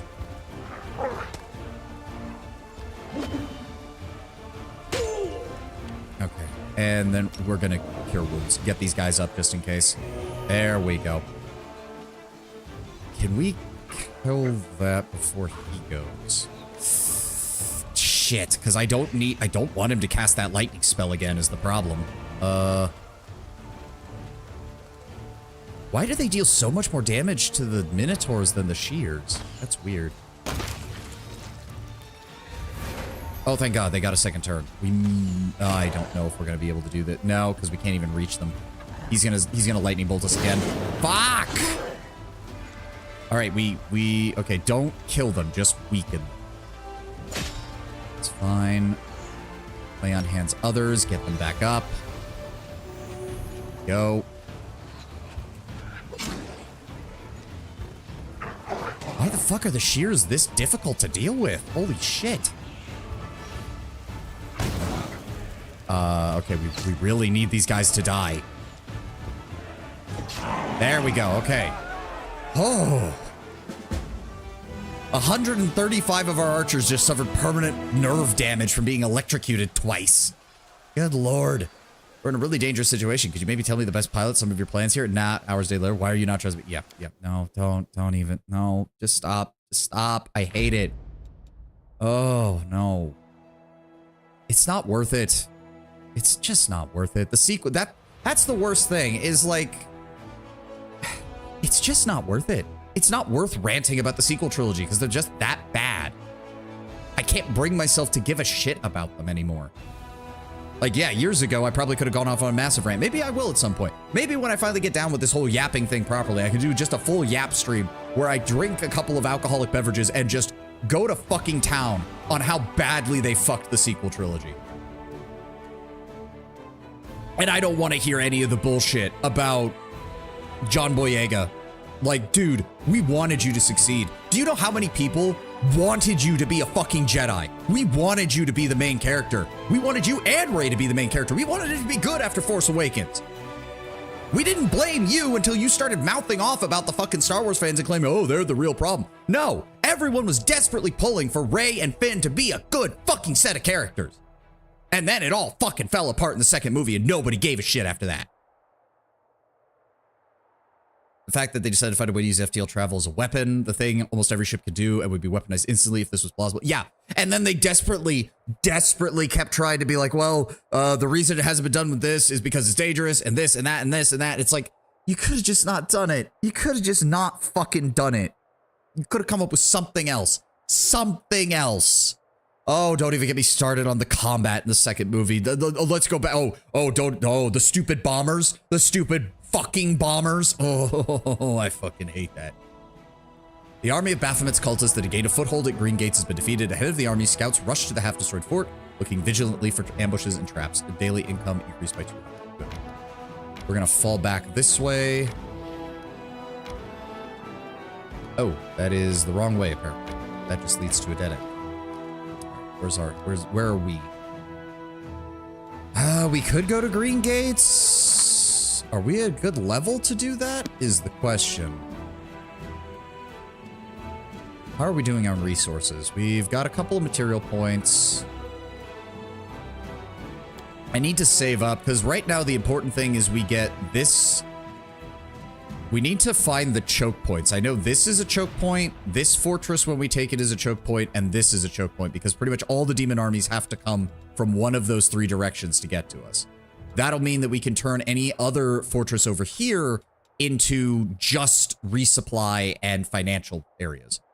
And then we can focus on turning these fortresses into military production centers. Speaking of which, how much do we have here? Yeah, because what we're going to want here, we're probably going to want supply centers. We're going to want a supply center, a watchtower, and then at least 2 of the garrison structures. In fact, I'm just going to go, let's just go ahead and get started on that garrison archery range right now, since we have enough material points for it. Archers are going to be the most important thing. Like, that's the sad part, is archers and mages. Archers and mages. The artillery support and fire support. That's going to be the most important thing that we can do. It was dangerous. It was a 1 in a million move. My guy, you have 100% access to easily accessible supercomputers that can calculate that and set up situations where these weapons would work. A torpedo the size of a car fired at FTL speeds at a plant would destroy it as good as the Death Star. You don't need a giant moon-sized station. Yeah. They... Oh, God, no. You're making me think about it, Tenwin. Stop. I hate this thing. That's to say nothing of the fact that the official art book that they released right after The Last Jedi was released was talking about the size of the First Order fleet and how it numbers 72 ships or some stupid asinine number that was so fucking low that it makes no goddamn sense. It makes Lucas writing 1 million more well on the way actually make fucking sense, and that's not how it should be. How do you manage to fuck up the scale worse than Lucas did? Oh no, I'm getting salty. I'm getting salty, and it's not even the gameplay. God, I hate the sequel trilogy. Where are we? What am I doing? I don't even remember. Green Gates. There's gotta be... Didn't you say the event for Woljif fires at some point? Oh, there we go. That might be it. A galaxy conquered by a fleet smaller than the American Navy. Oh, stop. Oh, God, stop. I hate it. Let's see I what hate it. Who stopped us? Oh, this is the Woljif event, isn't it?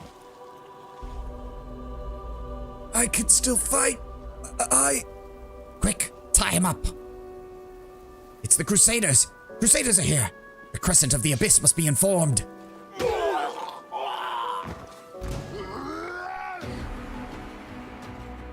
Alright, well. Let's see here. Go after him. Yep, Darren, Arushale, Wenduog, stay in the back. Ow! Who are they hitting? Oh, that's us. Nope, they're just all hitting the Ulbrich just got hit for like 60 damage. Where the fuck? What is even... So, okay, so they just all targeted Ulbrich. Just every single enemy targeted Ulbrich, apparently. This is why I play in the turn-based mode. Also, that man died and is standing up. What have we got here? Some basic equipment, some glaives +1. Cultist heavy shield +1, breastplate +1. Okay, at least now we're starting to run into enemies that, you know, actually drop good shit. Me already. As compensation for the fact that the demons never fucking... Ulbrich heals for 6 hit points. Oh, right, because we're... Oh, right. We're near... Right, vicinity of the Sword of Valor. So I don't even have to spend any spells. He'll just heal on his own. Like, really fast. Yeah, fast healing twice their mythic rank. Oh, that's great. Christmas preparations. As much as I love homemade sausage and smoked meat, I hate having to make them. Yeah, I made, I've made some homemade stuff as well. I did that for Thanksgiving, and I'll be doing it again when I actually get out to my family's place for Christmas. I can handle it. It's just how it is. But it is good stuff.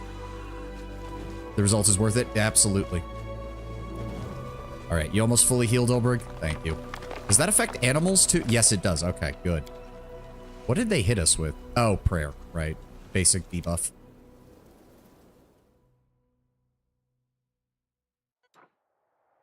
Okay, so did that actually... No, it didn't. Wait 2 weeks and visit the book. Okay, so they want us to... Hey, Ashen Grotted. Okay. How do we get there? Is the question. Because I don't want to have to go all the way around.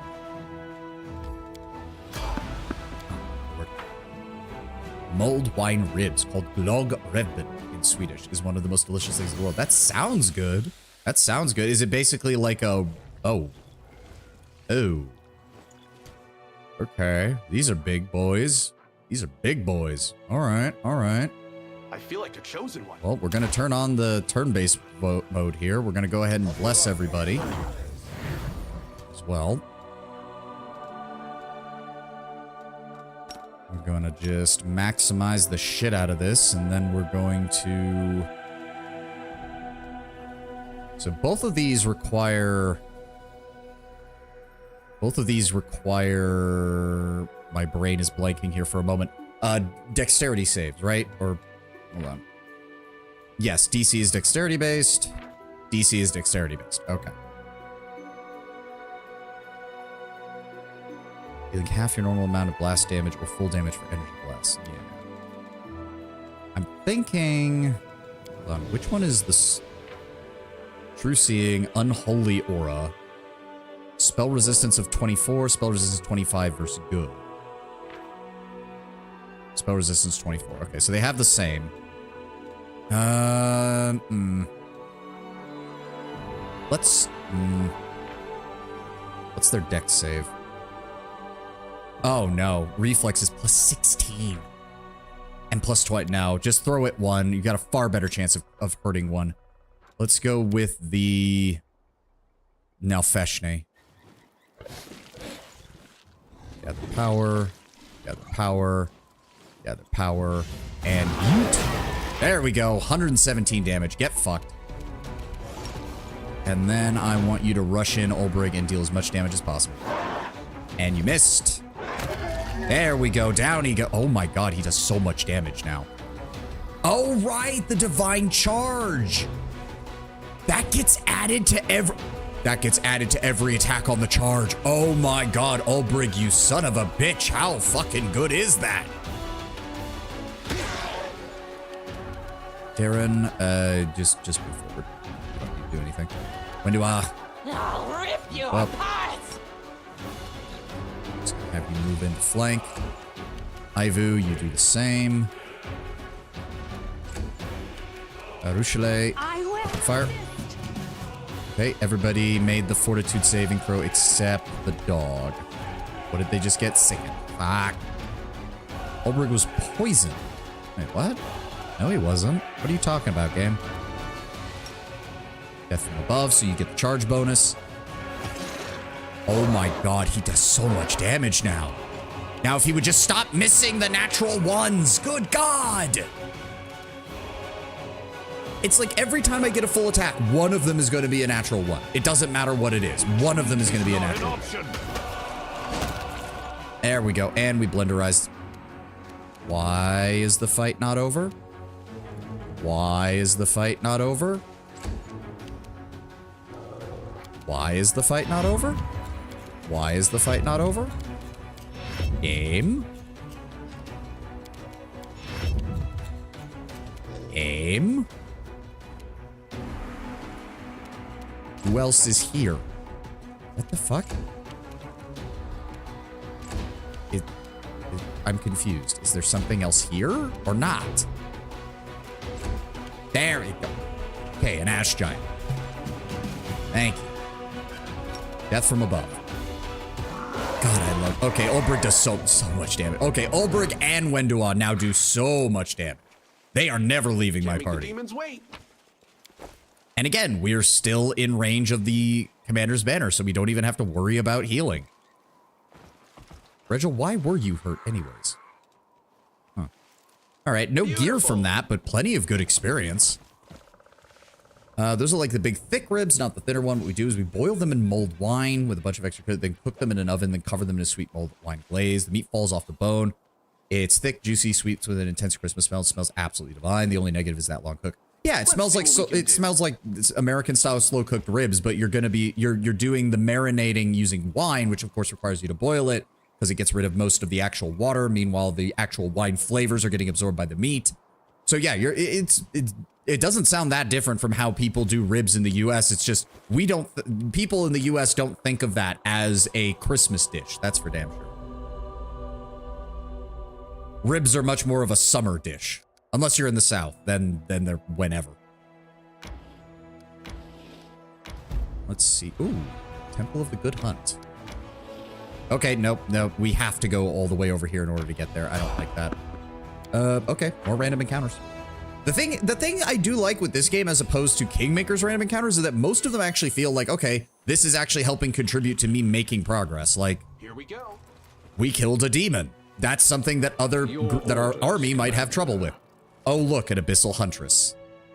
Wait, what is an Abyssal Huntress? What are they, a Cambion? Yeah, Outsider Ranger. Okay. Yeah, Ranger's Bond even. All right. I see how things are. I am here all week. Well, let's see how well you hold up to when I throw a giant blue flame fireball at your ass. I like being able to spot the ambushes before they happen because then I can do this. You survived that. That's not good. Oh, there's two of you fuckers. Thank you, Regil. Just move up, Darren. Daisy. Oh, can't charge from there. Fine, move over here. Arushale, I'd really appreciate if you could kill that one. No, not quite enough. Windowalk. No move up. match for me. Ivu. How is that not perfect? Look at that. It's a perfectly straight line, but you can't charge. I hate the charge system sometimes. Oh, there's a lot of you fuckers. Okay, that's a problem. Oh, God. How many of you shits are there? All right, Ulbrich, start by helping us out here, and then I'll have you charge them. You should be able to kill the Dyrachni. There we go. Darren, I would actually really like it if you could summon up some cannon fodder that will hopefully help distract them. Or you can summon the bare minimum and cause problems for me. Thanks, Gabe. Ow! Okay, well, shooting Ivu, that's not the worst. Okay, well, it's a good thing we have... I don't know what mod is modifying the movement distance, but... Ow. Okay, good. At least Regel's AC is decent. Desna, guide my hand. Oh, there's another one. Shit, Wendewog. Did she just miss like 3 times in a row?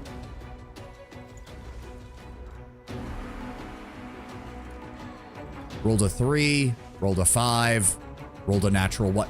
Every time I do a full attack, one of them is a natural 1. It's starting to piss me off. Or Ivu could just miss with everything. Oh, because their base attack is only a plus 12. Okay. Fuck. No, we need to deal with this first. Ulbrig. Thank you, Ulbrig. As for me... Turn this off, turn this off. Let's get that extended range going. There we go, 49 damage. How much health do they have? I mean, they are 14 hit dice. I shouldn't be that surprised. This one's mine. Out of my sight. That'll be dealt with 6 damage. All right, at least their AC is very... Stop shooting Ivu, damn it. Nope, that wasn't enough. Nope, still trying to shoot Regel. Nice try. Regel actually has good AC. Get fucked. Baruchale. Make your peace. There we go. Another one down. Wendua. I don't even know if you can... you apart. Yep. Good. Ivu. You know what, Ivu? Just dip. Because she's targeting you for some fucking... What did you do to take strength damage? Whatever. Death from above. Literally rip her guts out. Very nice. All right. Were they carrying something good? Hey! +1 shock composite longbows. Those sell for 2,000 a pop. Okay, I wouldn't mind fighting a couple more of you guys. Sounds good to me. It isn't really standard on the Christmas table per se, but I'll say no reason why ribs wouldn't be a thing. You need to butcher the pig for ham anyway. Why not use the ribs too? Oh, yeah.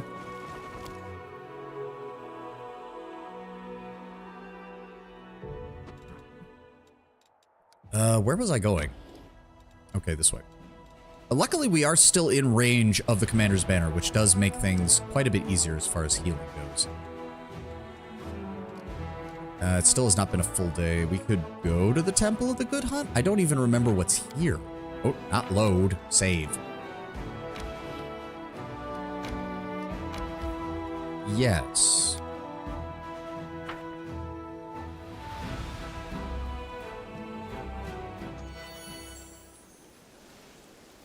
And immediately we're fatigued. Why am I fatigued?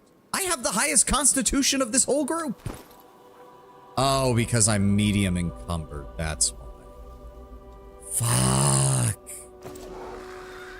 Let's see what we can do. Well, to be fair, it's not like fatigue really affects me that much. Also, Ivu, why are you not healing? You should be healing. Sword of Valor grants companions fast healing equal to twice their mythic rank. Because he doesn't count as being mythic, does he? But no, the dog with Darren doesn't count, but he was healing earlier, so why isn't Ivu? That doesn't make any sense. Also, can we just get a basic restoration lesser, please, and get this strength penalty off of him? Please. Thank you. Yeah, I don't know why he's not... I don't know why he's not healing. What have we got in here?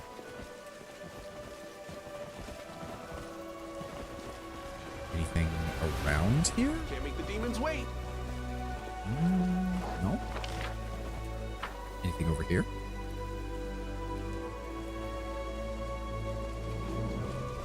Beautiful. No. I mean, it's obviously an Erastil temple.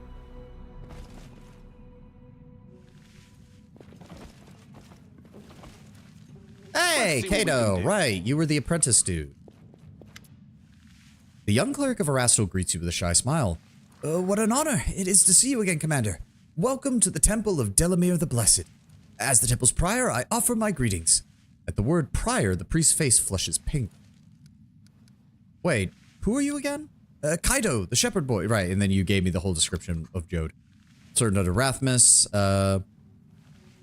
Temple centuries old. Erastil's worshippers have come here in the hundreds in the past, but even now we get the odd pilgrim wandering in. That's why I wanted to take over the temple. Someone ought to take care of such a place.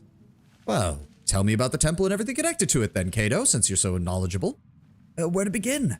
The temple is dedicated to Delamere. I mean, of course, it's the temple of Erastil, but Delamere was the prior of the temple. I am the prior of the temple. She is the Blessed Mother Superior, the patroness. The young man falls into a confused silence and looks pleadingly at you. What is it like to be prior? It's terrifying. I live here alone. People travel a great distance to come here, but I've been given an important task. And here in the Whirlwind, these temples are needed more so that people don't lose their faith. So that doesn't stop my legs shaking in terror, of course. When I think of my teacher Rathamus, rest his soul, I just feel like running away. I swear I should have run long ago, but one thing keeps me here. Erastil would not have granted me these spells for no reason. I can't let him down, or the people. Can't let them down either. The place frightens you, but you're still here. Be proud of the fact that you're showing some strength. Erastil's with me. If my faith is strong, his antlers will protect me from the evil of the demons. He won't let them devour me. He smiles bashfully. All right, tell me about Delamere then. She lived in these parts back when Sarkoris was still standing. She was a priestess of Erastil, and the Kellids had deep respect for her hard nature and her unshakable faith. Erastil blessed her with various wonders, and the common folk knew that she could stand up for them. Delamere did not like the city life, and she said that cities encourage vile deeds and corruption of the soul. She said that people ought to live in small clans where everyone knows everyone, and where all are kin, and where every person is a duty to the rest. You can't hide your sins in a village. In a village, everyone knows what kind of person you are. Surprised Olbrich didn't perk up at his description of this. She had a revelation, and she would travel around the villages and see how many people lived there. If any settlement had more than 53 souls, she drove out the rest and told them to settle elsewhere. That sounds unusually authoritarian for a cleric of Erastil, but okay. Because otherwise the villages would be grown and turned into small towns. Her methods were harsh, of course, but people still listened to her because Erastil himself was on her side. Okay, she sounds like a dick. She had an edge to her. She single-handedly chased off a whole band of marauders that threatened the villages. Oh, I remember hearing stories about that one. Delamere was a strange one, all right. She wasn't wrong about cities, don't get me wrong. They're dung heaps, and the people who live in them are swindlers through and through. But she's got no right telling people how they should live. If she tried anything like that in our village, she'd have been sending running straight back to Erastil. After she died, the temple was built in her honor, in the place where Erastil gifted her with his relics. They say it was here that a white stag emerged from the forest and spoke to her in a human voice, telling her that she should hunt it, because it was the will of the Lord Erastil. Delamere tracked the stag for 3 days and 3 nights through the forest, and when she finally ran it to ground, she made the antlers into a bow and its hide into armor. A bow that never misses, and Erastil himself blessed the armor so that it repels the strikes of her enemies. A fine hunter with a harsh temper, tough and successful. Better yet, someone who was morally opposed to those living in the stinking piles that uplanders call cities. Ah! She sounds just like... You're nothing like her. Kato, don't take anything personal by it. She's literally just saying that this priestess was pretty fucking awesome, so just take the compliment. Did she really drive people out of her villages? That seems ridiculous. Kato heatedly responds, his voice trembling in anger. It's not ridiculous. I'm sure it sounds strange, but Erastil blessed Delamere alone. He gave her wisdom and power. Also, this is where we're seeing some of the stupidity of the good gods. And to be fair, it's not like Abadar's much better. Abadar's just the opposite side. Why would you live in a dunghole of a village? Move to the city! No, I don't care that you'll have no support in the city and everyone will treat you as a stranger and look down on you. Move to the city! Yeah, Erastil and Abadar deserve each other. They're both a bit of a dick sometimes. Alright, tell me more about Erastil's teachings. He is the old god, back from the times when there were no such things as towns. Simple he is good, and he wants people to be the same, to live in small settlements where everyone knows each other, to value the simple joys of life and not vacuous pondering. He wants people to earn their bread honestly, through hunting, crafts, farming, and fishing. He especially prizes hunting, of course, whether it's for only when it's for sustenance rather than sport, for he is both stag and hunter and favors both guises. They wouldn't be gods if they weren't dicks. That is true. That is true. Erastil does not like finery, and he demands no special ceremonies. He used to simply appear before his hunters and rangers to offer his wisdom, but when he is angered, he is terrifying. As someone harms the country folk, or takes pleasure in hurting animals, or spoils the crops, that people may well take an arrow from Erastil, and his bow knows no mercy, for he is the father of all bows, for it was Erastil who taught people how to shoot. Everything is clear to me now, I suppose. Just so we're checking, Cato, we are on the lookout for demons, of course. Have you seen anything suspicious in the area? The cleric swallows nervously and lowers his gaze. Everything's quiet around here, sir. There's nothing going on in this temple, that's for sure. Pilgrims have said that there was a dragon flying around the area, snatching up travelers, but others say that's just a rumor. Things have been quiet here. Have you heard about my new powers? It was hard to miss. It's like grass growing through the stone, stubborn, full of life, and unpredictable. Sometimes it seems that I can sense your approach from afar, like a gust of warm wind or freshness in the air that comes before a storm. Cato instantly acting suspicious. Yeah. Like, I know there's something here. They wouldn't make this entire location put him here with nothing, but I don't know what it was. There's goodness in your power, and that is something that frightens me. But there is something else that frightens me. It's too unpredictable. It seems to me that even you can't fully control it. Grass between stones to grow, the grass must destroy solid ground, but something may have been standing on those foundations. Something may have relied on its firmness. I'm sorry, I can't express myself more clearly. You should try speaking to someone who's truly wise about this. Oh, and he kept all of... Oh, does he keep all of the... Hold on. Yes, he does. Wait, he also has a Ring of Pyromania? Wait, can you stack that? Oh, that might be good. That might be really good. I've also got some random shit I can sell you, boy. Nope, not Radiance. God damn it. We don't need any of those. Actually, hold on. No, it's only a +1. We need a better bow for a Ruchelet at some point. Not seeing anything else here. Yeah, see, that's 2 random encounters, and we got 10,000 gold off of that. Give me more of those Huntresses. They drop good shit. I want to buy that. I want to get that and sell all of it. Let's see here. The main thing I actually want is, like, even if that 1d6 plus 5 fire damage doesn't work, because I don't know if it's counted as a spell. I don't think it is, but the +2 to overcome spell resistance is still nice. Just not 50,000 gold nice. Do you have anything else? Oh, you do have the basic kits. Actually, yeah, we should invest in those at some. Piercing Metamagic Rod, Intensified Metamagic Rod. And it looks like that's about it. Isn't it? Potion of Magical Vestment. Oh, well, that's nice. Yeah, nothing else. So that it's just cheap scrolls. Glowing Croissant we already have. Diamond Dust, First Aid Kit, Diamonds. Alright, just give me the 10,000 gold. Alright. Here we go. Strange. Oh? What was that? Okay. Protection from evil? Yep. Please forgive me. Wait, what? Failed to pick the lock. The lock is jammed. Fuck you! I can handle it. God damn it, man. What's that? Okay, could you undo the trap then at the very least? I'm glad I was Thank useful you. to you. I see something over there. Okay, supplies. Ooh, Elven Note. We need to find the storyteller. I've got like 4 of these damn things. Please. How is she only at a... Finished here. Oh. Is there more? Belt of Incredible Dexterity +4. Okay. A Ruchelet. There you go. There we go. Nice. Actually, is there anything else we can put on you? Let's give you the Amulet of Natural Armor as well. Ring of Deflection, because I got no reason not to. You already have that. You do have... Well, I mean, it's better than nothing, I suppose. Oh, Cloak of Resistance +3. I should probably put that on. It's a +2, but with a +2 additional bonus against compulsion and disease effects. Actually, that might be better. Whenever they land a killing blow, they gain immunity to mind-affecting conditions for 3 rounds. You know what? Regil, you take the +3.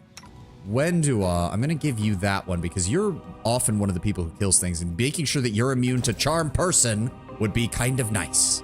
Can't make the demons After what wait. happened in the middle of that vampire fight. It says you were a fresh breeze on the wind. Nah, that's just my Old Spice deodorant. I'm on a horse.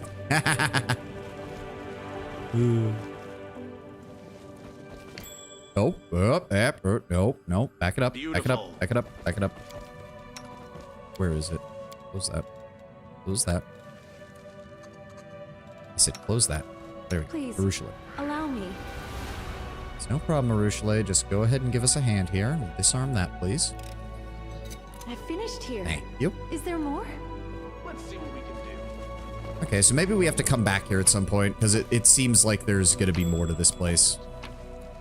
Oh, first aid kits and field supplies. I'm glad I was useful to you. Specimen 367, Finian Dismar. Master, the first stage of the testing process was a success. Specimen 367, Finian Dismar, turned into a sword on command. The sword possesses sufficient sharpness and the ability to adjust the wielder's strike. It beheaded a crusader with a single blow. Clean cut, the blade is undamaged. Specimen makes unwanted noises resembling weeping, no reaction to threats.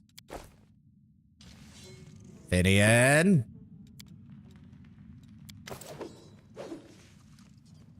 Oh god, we have... I forgot to talk to him about all this. The people that won't have any idea what those old Old Spice commercials are sad. Yeah, I mean, you can find them on YouTube and shit.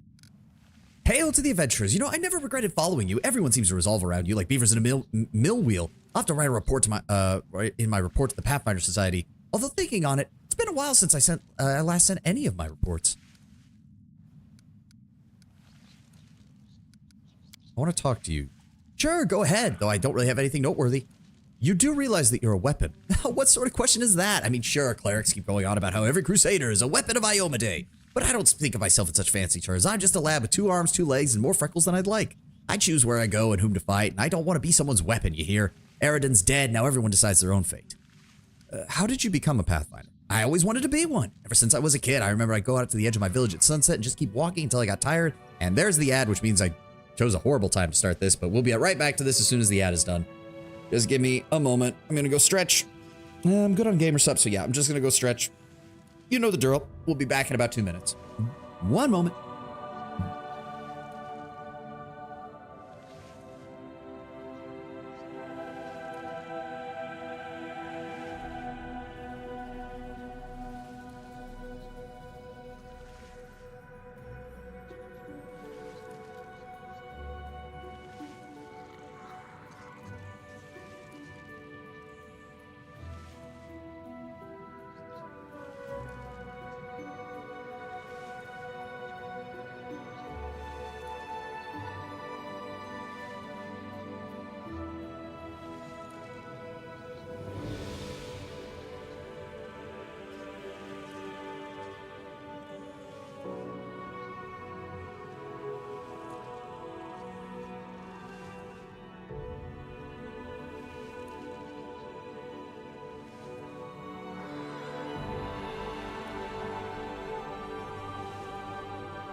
So have you seen Hades and Hades with his interesting crossing facial hair? Yeah, because it's meant to look like his symbol. I have played Hades 1. Yeah, I've beaten Hades. Well, I've played through most of the story. I didn't repeat the ending enough times to get like the full ending because that takes you winning a lot. Good game though. Where were we? My clan isn't the nomadic type. Before the wound opened, the idea of traveling anywhere would never have crossed the minds of any of my clan. They were content with the community and their patch of land, but I always wanted to see what lay beyond the bend in the road, over that familiar hill. I hope Ulbrich talks with Finian, because they're both from Sarkoris. My father, he wanted to teach me to be a shaman like him, but as soon as I came of age, I went off to the Pathfinder Society and I found it. It is. After 3 weeks of travel on foot, I passed their trials and they accepted me. My father hasn't spoken to me since, but that's all right. Once he hears of my great deeds, he'll come around. All I wanted to do was rush off to some faraway land and find a treasure trove no one else had discovered, but I knew I had a duty to my homeland. When the wound opened, the demons and the havoc, in the end, never went anywhere. But as soon as things calm down, I'm going to explore all of Aslant. I've already decided. Great ancient ruins, that's my kind of life. Being surrounded by the wreckage here is depressing, I'm sure you'll know. Do you remember anything before you ended up in Canopus? Yeah, did you notice he doesn't have a beard? That's just his glorious mustache. Yeah. Because remember, the Greeks were very particular about their beards. There was like only one style of beard that wasn't seen as barbaric. So it is kind of fitting that it's like, okay, well, Hades doesn't have a beard. He has a mustache, a glorious mustache. And to be fair, I don't think the Greeks were very big on mustaches either, but hey, it still kind of fits.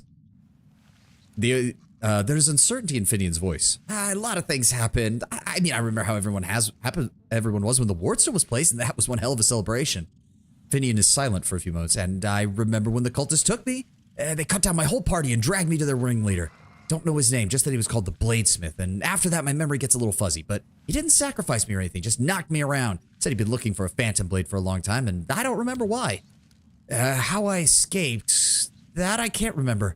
But I do know some crusaders picked me up in the wound and brought me to Clombris, and that's where I was staying, licking my wounds. There was just a mix-up. I bet most people just think I'm dead. Why else would none of them contact me after all this time? The Wardstone was placed decades ago, Finian. That's rich. Next you're going to tell me I've been sleeping for decades. Oh, last year that was. Well, I mean, maybe the year before last, but I wasn't wandering the wound that long. I'd have either been dead or an old geezer by now. Quit messing with me.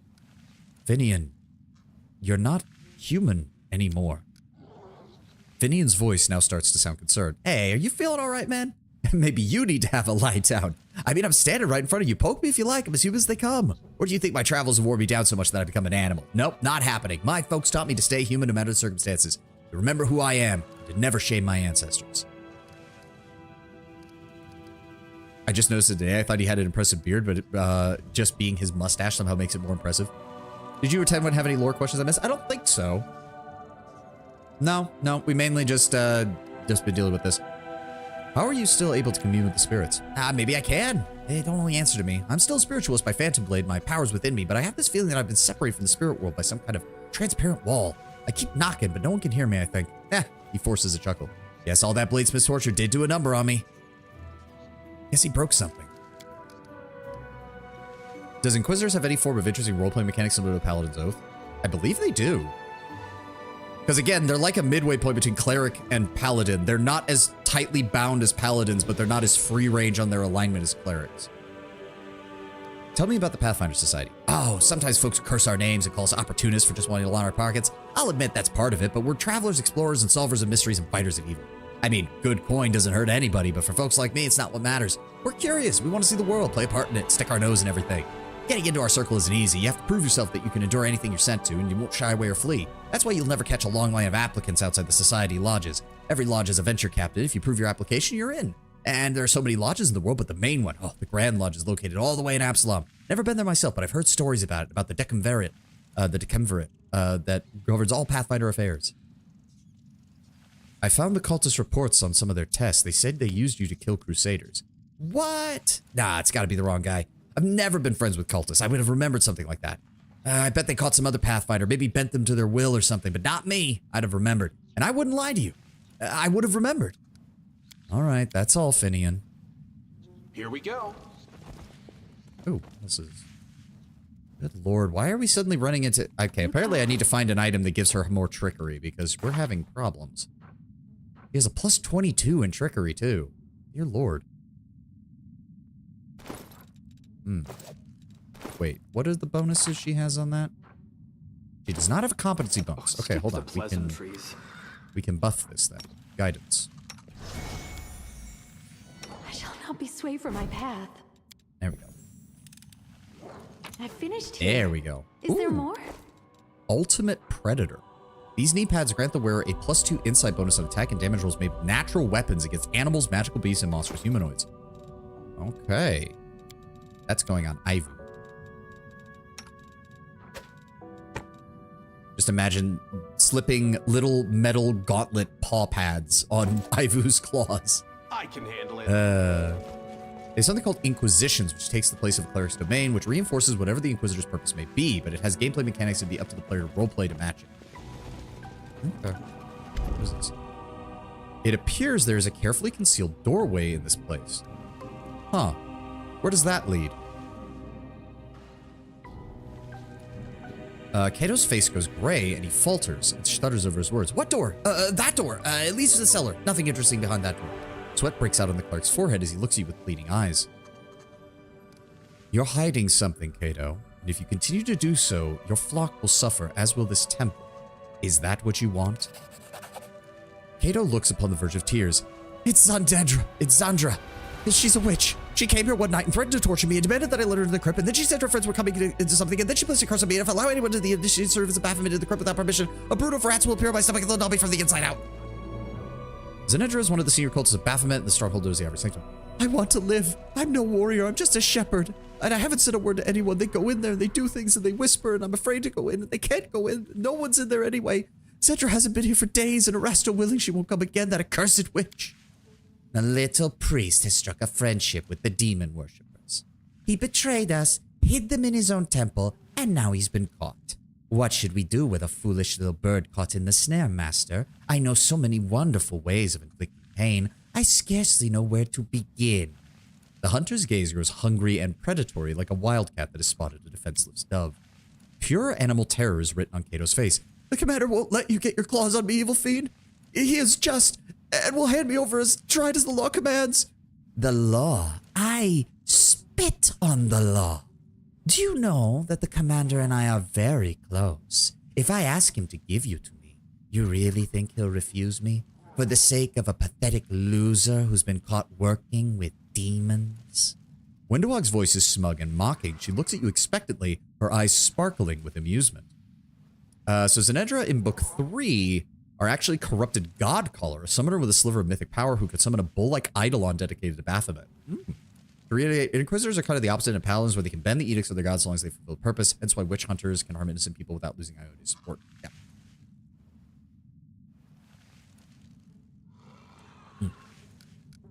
Wink at Wendowog. Interesting, my dear. What would you do to him? The hunter gives you a barely perceptible nod of approval and then eagerly speaks. I'd kill him, slowly. We could start by stringing him up by his hands and feet above a bonfire, and I would throw the logs on it that have been steeped in salt water for 5 gongs. If you cover the victim in large, well-aired fur, they can survive for days. And the meat, well, the meat becomes more tender until it just falls off the bone. A good, interesting way to kill. What about you? How would you do it, master?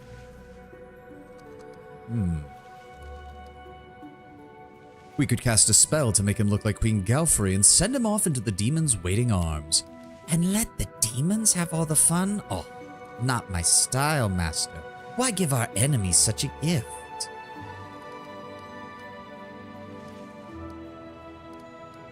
I think we can break him with this, because I don't think we'd actually follow through. Would we? Actually, hold on. I don't actually know, because that doesn't say lie next to it. I don't think this has any bearing on her romance, but I'm going to double check.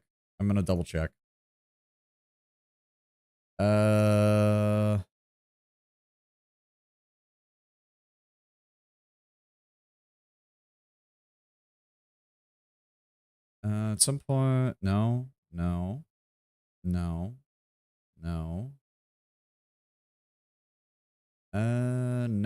That doesn't appear to affect anything. Okay. All right. I think at the time she'd taken over a temple dedicated to the god of whatever the Hierophant player chose. When you kill her and clear the temple, you gain the favor of that respective god, and the Hierophant is announced as a godling. In our case, Shellin. No, never mention pity. Wendowog is not big on pity for anyone or herself. Never mention. I do know that. You don't mention that.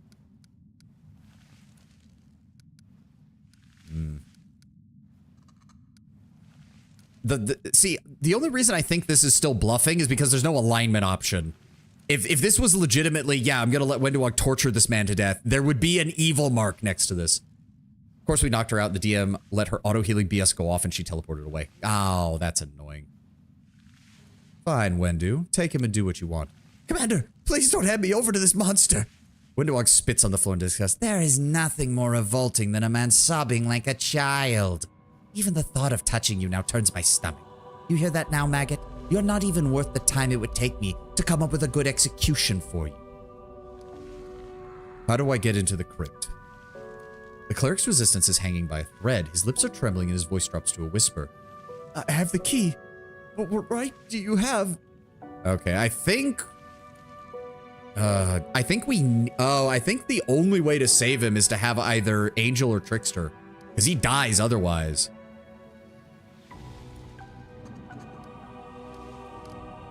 No, I mean, it still kind of flows well because we did choose the wink at Wenduog because it's basically saying, like, I'm not going to tell you not to do it, but I'm also not going to let you do it, and I think Wenduog got that. You could have him anoint you as a cleric of Baphomet, you just walk in. Oh, that would be hilarious. I don't actually know how... Because, again, I'm pretty sure he straight up said he dies if he lets someone in there who isn't... So is there a way around this? Do I have to find a way around this? Maybe I have to wait. Oh, I'll bet you anything I have to wait until I actually find the witch and kill her. Because that might actually break the curse. I think. Ugh. Have you heard the whispers of the Lord of the Ring may make? Yes, I have. No, no, no, no, no. Do not receive. No, I refuse. Especially with it being Netflix. Fuck that. No.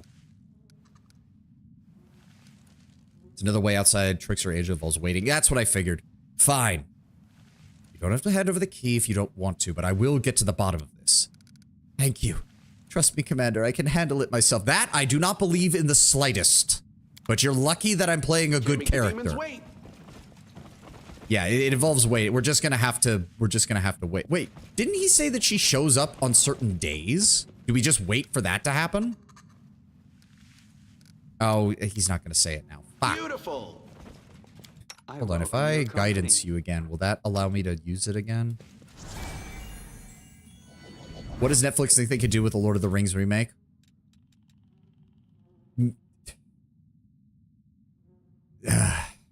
Be assholes. That's the only answer I have for you. I will prove my worth. Oh, is this literally locked forever now? Whatever this was? Fuck. Let's see what we can I do. hate that. Can we rest here? Because I am fatigued. Or does it... Is this place seriously not... Yeah, it doesn't count as protected. That's kind of annoying. We are literally in a temple to harass him. Nah. Whatever. Here we go. No, I don't even want to think about a Lord of the Rings remake. I don't even want to imagine a Lord of the Rings remake. I'm refusing to contemplate that. And if they release it, I'm going to treat it as if it doesn't exist. Well, since there's no point, we may as well... We're still waiting on that to finish up, so we may as well rest. Yep. Begin rest. Why do you hate your past so much? You had power, strength, status, mortal puppets at your command. What else could you want? It was all an illusion, and in the end, I realized how hollow it all was. Yeah, I know. Wendu and Arushale are never going to get along. Good Lord, no. What the fuck do we need a Lord of the Rings remake? We do not need one, and we don't need a Harry Potter one. Yeah, like, the fact that the cycle of remakes is getting shorter and shorter is already a massive fucking problem. Like, let's not even try to sugarcoat that.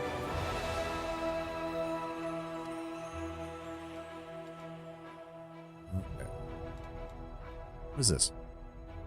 Commander's party teleport to the target fort which the teleportation circle is built. Amplify resistance. All units in the army gain 5 plus mythic rank divided by 2 bonus on all saving throws. This effect lasts for 1 day. Oh, that's good. Who's down here? This will increase our daily energy income and it'll deal with these undead. And then we can hopefully push past the demonic fortification as well. Nope, don't let them retreat. Run them down. The Fifth Crusade will not broke the survival of our enemies.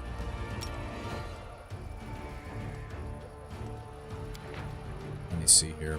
25 hit points apiece. 84 hit points apiece. 167 hit points apiece. And this does power times power plus 5 d6 worth of damage. So yeah, there's no way this group survives from that. Alright, let's vaporize you then. Personally think Alcat went a little too hard on the evil party members, especially Camellia and to a lesser degree Wendewog. On the same time, I think part of that was intentional. They wanted you to have some interesting options, especially if you did decide to go an evil mythic path. So I can understand it. So you guys up. Send in the Hell Knights. Send in the clerics. I meant for you guys to attack, but okay.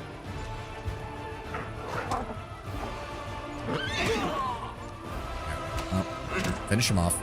No need to waste any more magic. Really? That's it? That's fine. Redemption was a recurring theme in the original Wrath, and create characters like Reggio, Camellia, and Wendewog come off a bit as stubborn players who had a premise they wanted and refused to step down from it. I mean, from what I've heard, you can't really redeem Wendewog, but you can at least make her a better person. Camellia is definitely a case of unredeemable in all senses of the word, but she's the only one like that, so I'm kind of fine with that. And Reggio's whole thing is that redemption doesn't matter. Fight the enemy, win the war. That is what matters. Harry Potter on some level could use a TV series version, considering how much the movies miss from the books. The last 2 to 3 movies are honestly kind of unintelligible if you don't know the books. That could be true. But yeah, the casting choices alone raise eyebrows. Yeah, that's just... I don't even... No, I just don't care. I just don't care. I can't even remember the last time I went to a movie theater. I honestly can't. I want to say it was Avengers Endgame. And I think that was the last time I've ever been in a movie theater. I just don't care. I just don't care anymore. Having buried those who died from the plague, warriors search the place and find a small grave where Sir Daland Ragalor, a hero of the Second Crusade, rests. They take care of the grave and clean the dead bodies and dirt from a small oasis, and the water instantly becomes clean, clear, and sweet. This place is now much loved by the spirits and the gods. Okay, took me back to that. I'm trying to...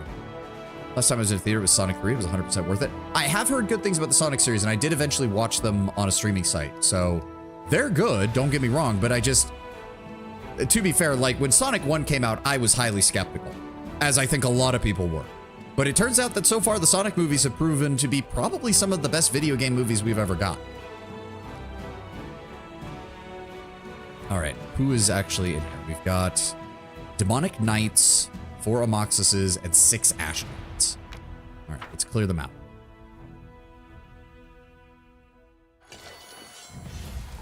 Oh, what is he casting? Summon...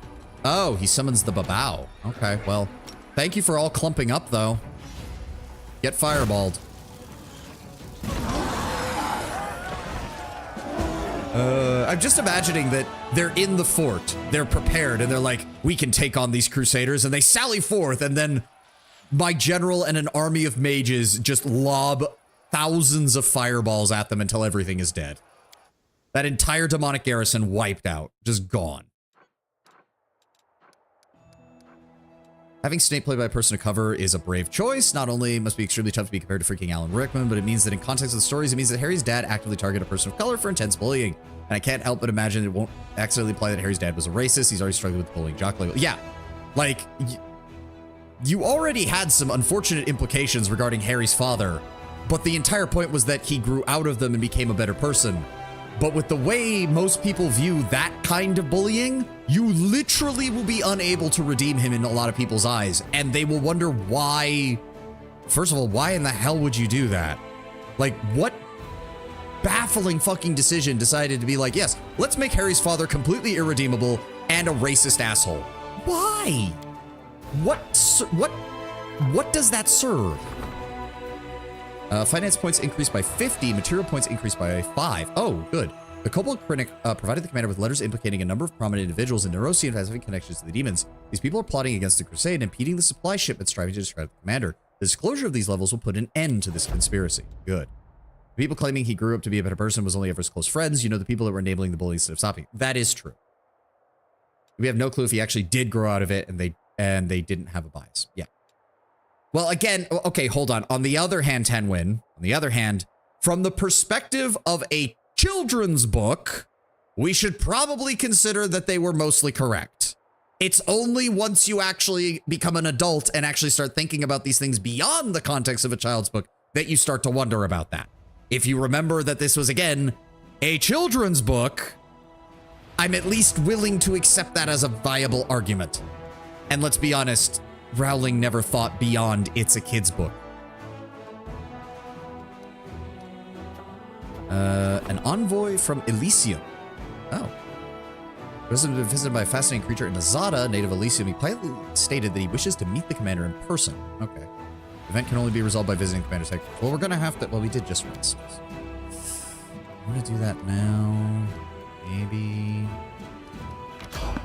Oh, someone is on the road. Okay.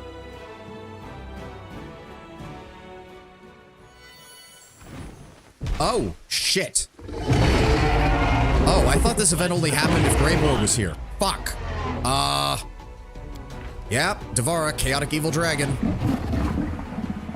And it looks like it's... Oh, God, it has a permanent displacement effect. Oh, that's not good. Why the fuck does it have displacement? Also, you can tell that it's mutated, because that is not how a dragon's face is supposed to look. But apparently the past wizards just shout on the floor and then use magic to vanish it instead of J.K. Rowling just deciding to have wizards into plumbing or, you know, have outhouses. Again, no, don't delve into the world building for fucking Harry Potter's universe. It doesn't make sense. It straight up doesn't. Because Rowling never thought of it beyond this. This is not Tolkien who came up with the universe first and then wrote the story. This is Rowling. She's been making it up since she started. Devara travel jumps you if you travel west. I forgot about that. Shit. Scatter. Because I know that you can't actually kill her here. All you can do is she runs away after like a turn or two. Olbrig, distract her.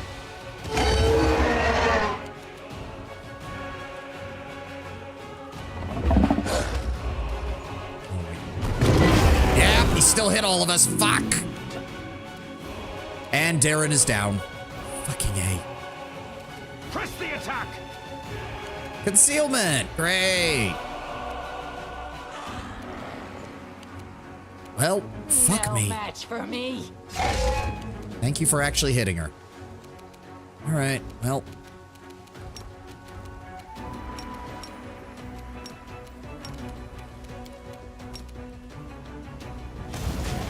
Oh shit, I actually did damage to her. Devara, it's still kind of amusing how all these fucking East Asia only has one magic school in Japan of all places. Yeah. So Devara is actually a wound worm, not chromatic or metallic. She's an officer to Dragonkind whose physiology was changed by the Abyss's energy. In our game, she had a whole ass lair we pulled up. I mean, I know eventually you do go to her lair to fight her. We are just not high enough level for this shit at all. Okay, good. We got her to run away. Fuck. Okay, well now we're definitely going back to Dresden to rest. Fuck me.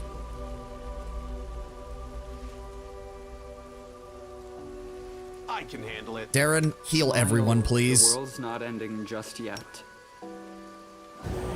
Thank you. Thank God for his healing. Okay, we need to leave. We need to leave right now.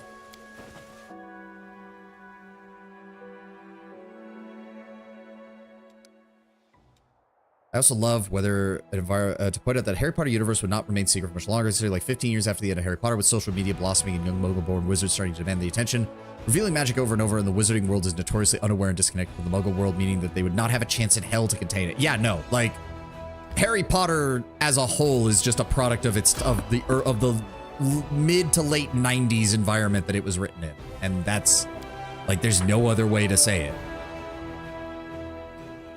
It's almost like setting your story in the modern day can have a lot of problems as soon as that modern day moves on. Oh, do not tell me that this is another ambush with the fucking archers. No, but there is another ash giant up there. Okay, so there's two of them here. What's going on here? Give me a second. Do this, full power. Give me an AoE. We know the other one's right there, so let's drop it right on their heads. And boom. Please tell me you got both of them. We did. One of them's made the check, the other didn't. Okay, that's fine. Undo, move up. In tabletop, she actually had a funny ability where she draw in opponents to her bite attack with a wind tunnel. Normally it would disrupt range attacks, but alchemist bombs are on contact, so I gave her the Dodongo treatment. Just shoved the bomb right down her throat. Devara would cheat at card. Jessica mentioned Devara would cheat at card games. When we fought her at one moment, she had the Magus in her jaws and Barsha. Jessica says you cheat at cards, and Devara was so offended she shouted "What?" and dropped the Magus. That's actually pretty fucking hilarious. No, actually. Ivu, just, move up. Ulbrich. Charge. Charge and kill. A nat 1. There's always a nat 1. I have multiple attacks, and I have a chance to hit on anything other than 2, and we're still rolling nat 1s. And I hate this game sometimes. Desna, guide my hand. Go. And you. And then long range maximize blast. Did we hit him? Yes, we did. Good. I will see to your demise. Wendu. They'll beg me to stop. You. Ivu, can you actually hit him from up here with your breath weapon? Good. Doesn't do much, but hey. Ulbrig, death from above. I do love Ulbrig does so much damage now. Oh hi, Mr. Giant. Hold on. Make your peace. Oh, there's even more. Okay, there's a lot of you. You guys are worth like 120 experience points a pop. Okay. Retreat is not an option. Didn't realize there were so many of them. That's annoying. Let's go with Eruption. Targeting here. Go. Put a little bit of damage on everybody.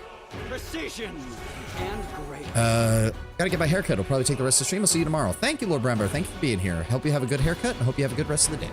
Like the idea that job places 100% would discriminate dependent on Hogwarts houses. Oh, you went to Ravenclaw. You're probably is more capable of that than a Gryffindor. Yeah, like, again, it's one of those things where it's like the inverse of Tolkien. The older you get, the more you can analyze Tolkien's world and really delve into everything he wrote. The older you get, you look at Rowling's work and it just falls to fucking pieces. You just have to accept that it's a children's novel or children's series of novels and just stop. Why do I almost killed that thing? Damn. Thank you, Ivan. Now let's go with. Oh, he's too close. That's annoying. Can you just guard? No. Oh, wait. He could just... Oh, okay. He could just attack him from up here. That works. Ow. Ow. God, I'll break you. No, Daisy, you're too far away. I will resist. He's going to attack Regil. Ow. And Ivu. Fuck you. kneel before me. Break his legs. That, give me that. Long range maximized. Almost got him. Darren, would you like to zap him and kill him? Thank you. Okay, so that was what? 5? Damn. No, 6. Yeah, 1, 2, 3. Holy shit. Each and every one of them's got a Masterwork Great Club, so that'll actually sell for a decent amount of money. Okay, well, we are heading back to Dresden to rest, so there's no point in waiting on all that. Well, if that's the case, just top everybody off. Darren, thank you. On the other hand, I do love Harry Potter fans that say things like the Wizarding World is so much better than the Muggle World, insert X reason. I'm just sitting here thinking the Wizarding World is likely as homophobic as hell considering the whole wizard bloodline spectacle. Yep. I mean, even at best case, you're gonna end up with like patrician Rome where it's like, we don't care who you bed, but you will still have a wife, you will still have kids, and that is non-negotiable. Because that is just how ancient nobility do. That is how medieval nobility do. That is how most nobility / hierarchical systems throughout all of human history do. Hello, early sunset. Otherworldly is the word that describes the stranger's face best. Everything about him indicates that he has arrived from another plane. He bows before you with grace and dignity. So that's what you look like, troublemaker. The whole plane of Elysium seems to be talking about you. Your power resounds through space like a bell, and I hurried to the call so I might advise you and help you avoid any missteps. Boring, yawns Ivu. Wisdom is often tiresome. A mortal cannot be expected to wield supernatural powers without guidance, so you do well to take advice from an actual supernatural being. Samanda Savan, you may call me Early Sunset. I hope to become your most trusted advisor in all matters great and small. Apparently the Wizarding World is way more enlightened as they had a gay minister in the 19th century or something. Yeah, don't believe it. Even if they did, it would have been a case of, yeah, oh well, they're gay. Who cares about who they fuck in their meantime?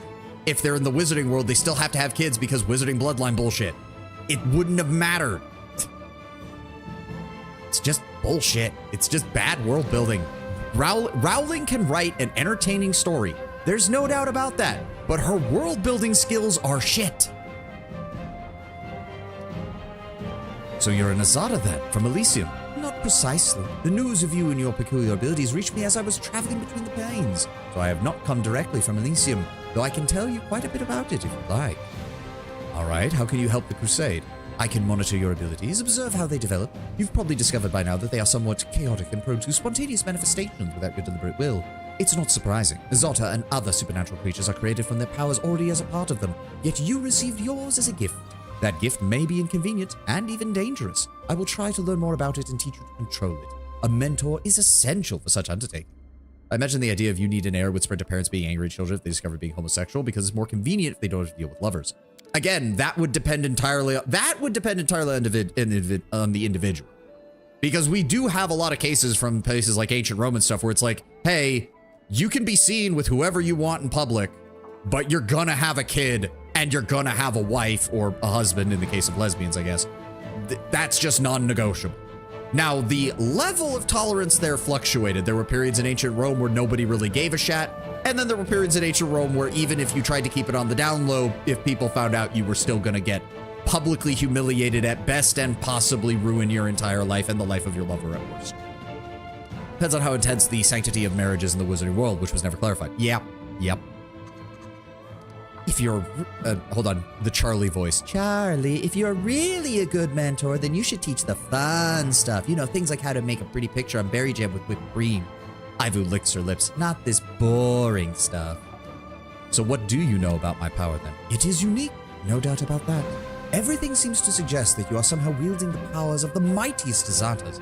Mortals possessing such gifts may reach extraordinary heights in sorcery, but your abilities are on another level entirely.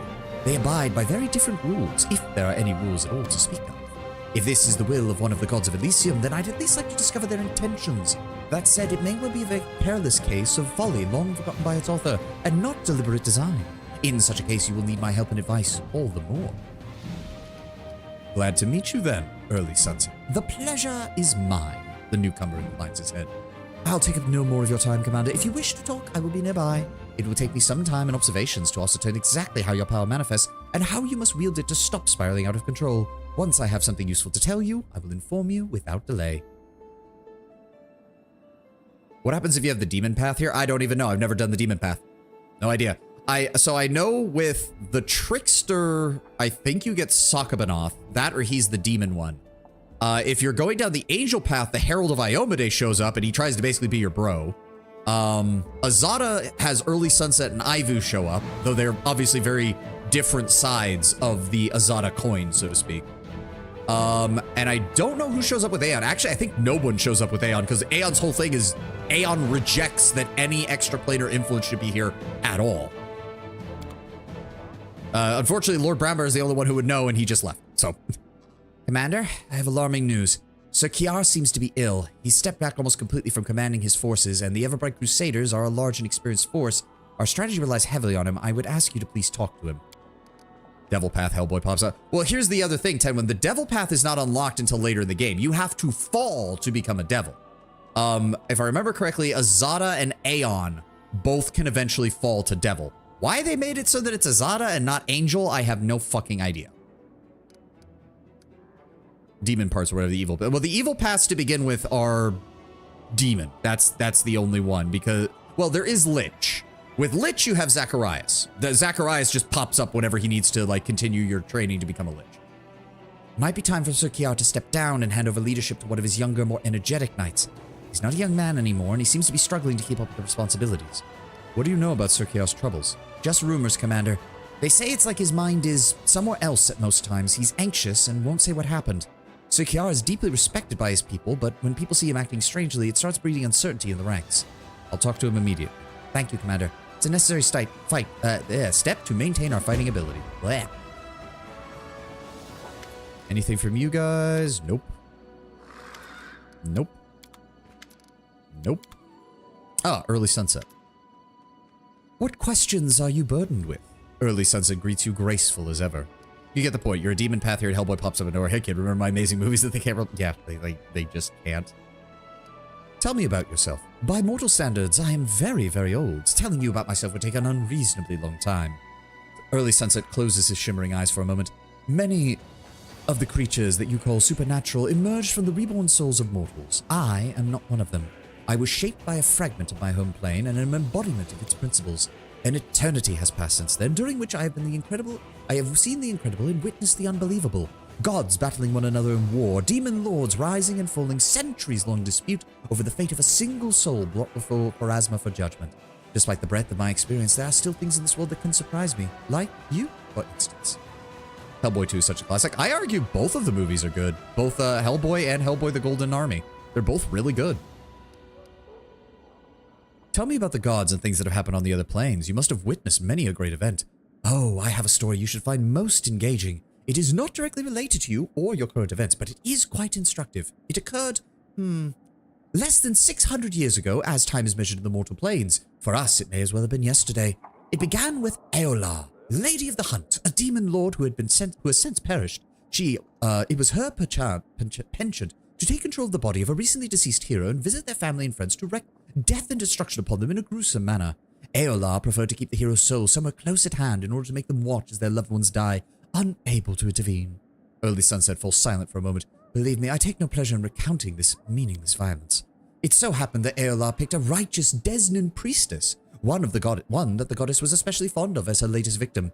It enraged the goddess, and believe me, the wrath of the righteous, roll credits, is much more destructive than that of evil or darkness. Desna stormed into the abyss itself and obliterated Eola, along with her entire realm, reduced it to dust, scattered her to the winds. When she did that, something most unprecedented occurred.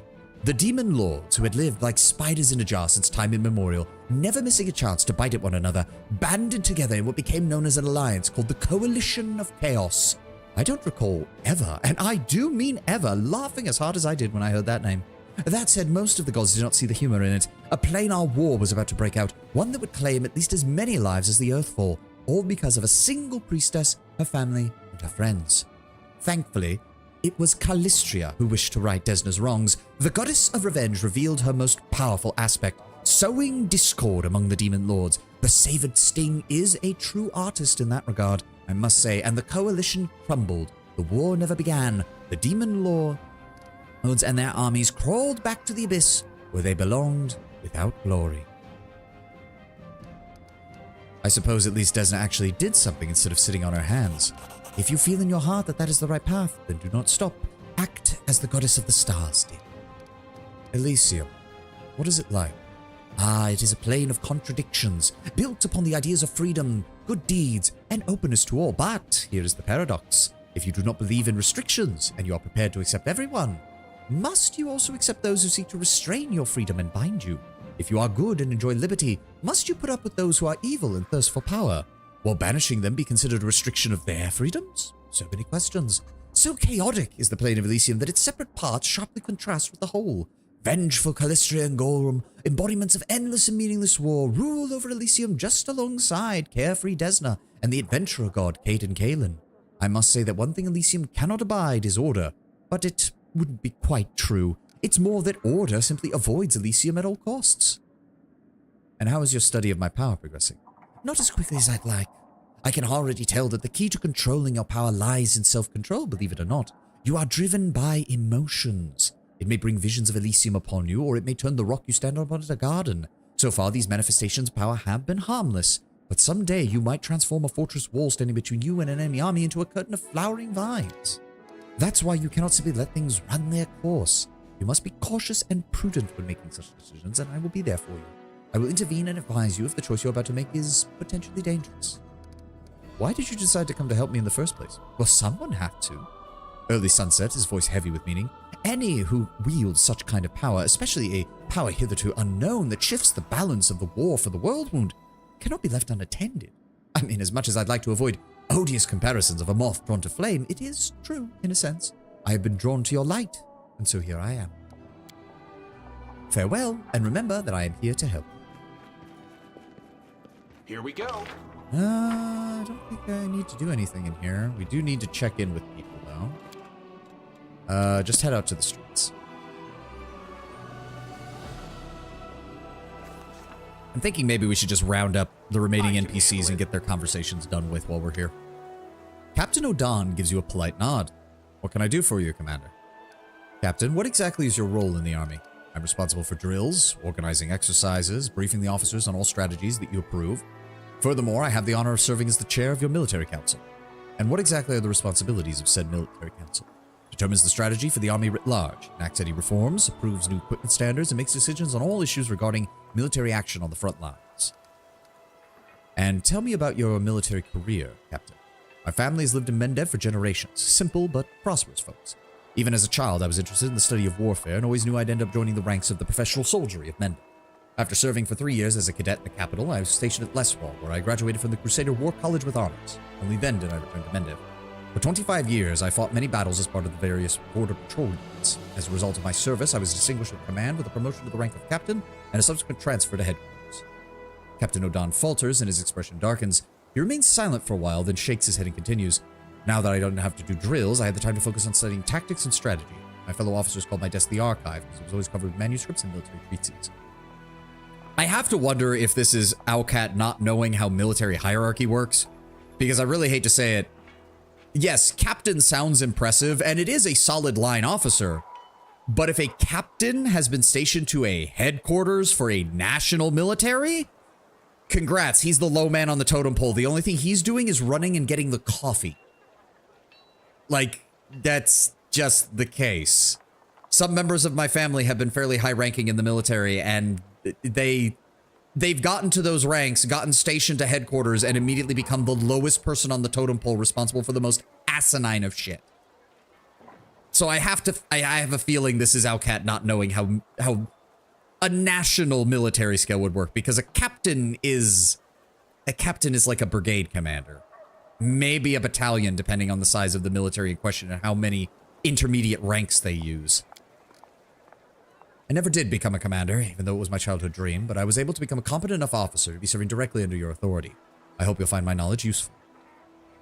I had the feeling that you've had your share of pain on the front lines, Captain. He presses his lips together. No more than any soldier of my unit. My last post was at Villaris Ford, just north of Canabras. The demons brought flames down on the whole outpost. I'd never seen anything like it. Walls of fire spewing out more fireballs. 300 soldiers were turned into screaming, burning meat. Believe it or not, in the light of that cursed flame, the battlefield was as dark as a cave. The smoke was so thick you couldn't see anything further than your own hands. We managed to hold, but the price was high. I paid mine as well. It took a miracle for the clerics to pull me out of my half-melted armor, and it took me 4 years before I could remain calm near fire. Any fire, even candlelight. I thought they'd written me off as psychologically broken, but instead I was promoted. Apparently in that inferno, I managed to deflect a terrible blow and protect Canabras from an attack of a superior force. Apparently, we were heroes, unyielding as a rock, according to the Queen. I didn't know it at the time. We were just fighting, burning, and fighting. Given your talk about him, I take it you've had encounters with Karamzada before. Only in the halls of my mind, sir. Back when I was a young lieutenant dreaming in the title of Crusade Commander. And who among us hasn't dreamed of being in your shoes, Commander, at least for a little while. I knew I would one day meet him on the battlefield. And I'm sure there are more powerful demons in the War Loom, but in this war, where entire armies fight for victory over individual warriors, he is Mendev's greatest enemy. I've studied every report of battles against him, played out countless battles of his historical nature in my head, trying to look for mistakes. I think I've spotted a few, or so I've hoped, but I've never had the chance to put it to the test. Even as I moved up in rank, knowing that the day we would come face to face was drawing closer, the most important day of my life, I can feel that it's getting very close. Can't make the demons wait. I do like that they add a little bit to all of this. Ulbrich, are you sure you have nothing else to say? Or are you not going to give me an update on your quest until later? Yeah, I guess not. All right. Beautiful. All right, let's see here. Let's take a quick trip down to the blacksmith and sell off our excess gear here for a moment. Where's he at? There we go. Bulk selling. Sell off those masterwork equipment. Is there anything else we need to worry about? Ah, the alcohol. There we go. 845 gold. Thank you. Let's see what we can do. Now let's see what we've got here. Wilsur, we've talked to you. Dorgalinda, we've talked to you. Critic has arrived in the town. Good.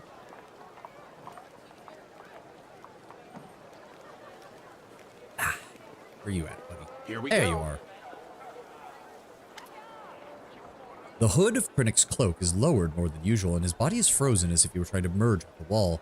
Finding one little kobold in such a big fortress couldn't have been easy, but you've succeeded. All right, no update from you I can either. handle it. All right. Nothing from Camellia. Nothing from Darren. Nope, nothing. Wilsur. Okay, yep, we've been to all that. Lady Konomi. There we go. I don't know why she stands over here just by the gate. Like, Dorgalinda is near where the main merchants are. Captain Odan is in the Citadel. Captain Harmaton is in the barracks, but Konomi just hangs out by this gate for some reason. Lady Konomi is engrossed in reading some kind of letter. Upon noticing you, she frowns nervously, but then greets you with a graceful bow. Commander, how may I be of service to you? What exactly is your role among the Crusaders? Don't get me wrong, Commander, but I am not one of your soldiers. I serve Her Majesty Queen Galfrey in all things. She sent me to head the diplomatic council of the Crusade and consult with you on particularly sensitive matters. What is the council, and why exactly do I need it? To solve matters of politics, of course. The Crusade is more than just battles and sieges. It is the largest military project in all of Avestan, funded by the treasuries of more than a dozen major powers, and each one of those powers, in addition to seeking victory of the demons, also pursues its own goals. You know what? I'm going to headcanon that there's a detachment of soldiers from Dracaria from my Kingmaker campaign here, and that they are clad in armor and weapons meant to make them look like dragons, because that would be awesome. The Diplomatic Council will manage this tangle of political interests and prevent the Crusade from losing the favor of influential benefactors, while we're at it ensuring the Nerosian remains satisfied with the state of affairs. After all, for the last 100 years, the entirety of Mendevian politics has revolved around the Crusades in one shape or another. That is why the capital has sent me here, to observe, offer suggestion, and to keep the diplomatic situation under control. So you've been sent to keep an eye on me. Whatever gave you that idea, Commander? I am not an overseer. I am your loyal advisor. I do not intend to meddle in your way and run things, just consult you in cases where the price of error is too high. Please place your trust in me and we will get along swimmingly. After all, none of us here want to see Cheliax or Druma at each other's throat, trying to settle the dispute by using the influence upon us as political leverage. Am I wrong? I doubt you would like it if we made enemies in the ranks of the Nerosi nobility who would attempt to undermine your war effort. This won't happen as long as you trust my experience. The Callistocracy of Druma. Oh. A land glutting itself on the wealth of trade, ruled by the high prophet of a strange secular religion that values wealth and trade above any deity. The religion permeates every level of Drumish society as followers of the prophecies of Callistrate favor each other in all business deals. While other religions are tolerated in Druma, their followers rarely go far, as the majority of the resplendent bureaucracy which runs Druma is made up entirely of followers of the prophecy. Huh. Kind of wish Lord Bramber was still here, because I know nothing about these people. Tell me about the Royal Council back in Mendev. What is it? The Royal Council, operating under Her Majesty, is the highest governing body of Mendev. It comprises her most able and trusted feudal servants. It is responsible for day-to-day matters of state, as they are the hands and voice of the Queen. The Council has gathered people from all walks of life, though most are nobles, but many more are citizens of humble origin who earn their positions through their wit. Many are rich, but a fair number of them are of far more humble means. Some are pious and pure-hearted, like Lord Inquisitor Kassori or Captain Jaspar of the Crusader Heralds. Others are more flexible and ambitious. Each of them faithfully serves the Mendevian cause. And what about you, Lady Kenobi? She lowers her eyes in a show of modesty. It is unbecoming of a diplomat to talk about themselves at length, but who am I to refuse you? I come from Tianjia, from the noble Kitsune. Like any Kitsune, I have always been curious to a fault, and my adventure has brought me to the Avestan. Here in your lands, I met my first and true love, politics. Oh God, that sounds horrible. Why would you do that? I've served as a diplomat in the courts of 6 different sovereigns but working for Her Majesty turned out to be the most interesting of them all. Such riveting webs of intrigue and interest are spun around the Crusades and the World Wound. All I'm hearing is, I have no loyalty to anyone. I have no loyalty to any country. I have no loyalty to any cause. I'm serving whoever catches my interest at the moment, and God help you if I change my mind. Yeah, no, I'm not going to trust a goddamn word you say. What were you reading? That is a state secret, but for you I can offer a hint. Every single day I receive dozens of classified diplomatic missives from all countries supporting the crusade. I have a question regarding our diplomatic situation. What is the current situation in Mendev? Things aren't terrible for a nation that has been at war with a demonic invasion force for well over a century. The people are weary of taxes, the army continues to pay tributes in blood, and the noble families are dying out, which breeds inheritance disputes. However, the crown still stands strong, its authority remains high, and the nobles are ready to follow her orders. The royal council, comprising the closest and most trusted servants, governs the nation sensibly and astutely. Suspicious? Yeah, but not in the way that, like, Krennic sounds suspicious because it sounds like he just knows more. Kenobi sounds suspicious because it sounds like she's intentionally hiding things from you on purpose. Why are you so fascinated by politics? Is this something that all Kitsune share? Not at all. We Kitsune are by our nature predators. Our hunting spirit is still strong, but unfortunately, chasing rabbits in the fields is a rather boring, vulgar, and unfashionable. Politics is a hunt of a far more dignified sort, refined, captivating. Whenever I pick up a quill to write a letter of protest, oh, I feel like I'm ready to go for my praised throat. It is so invigorating.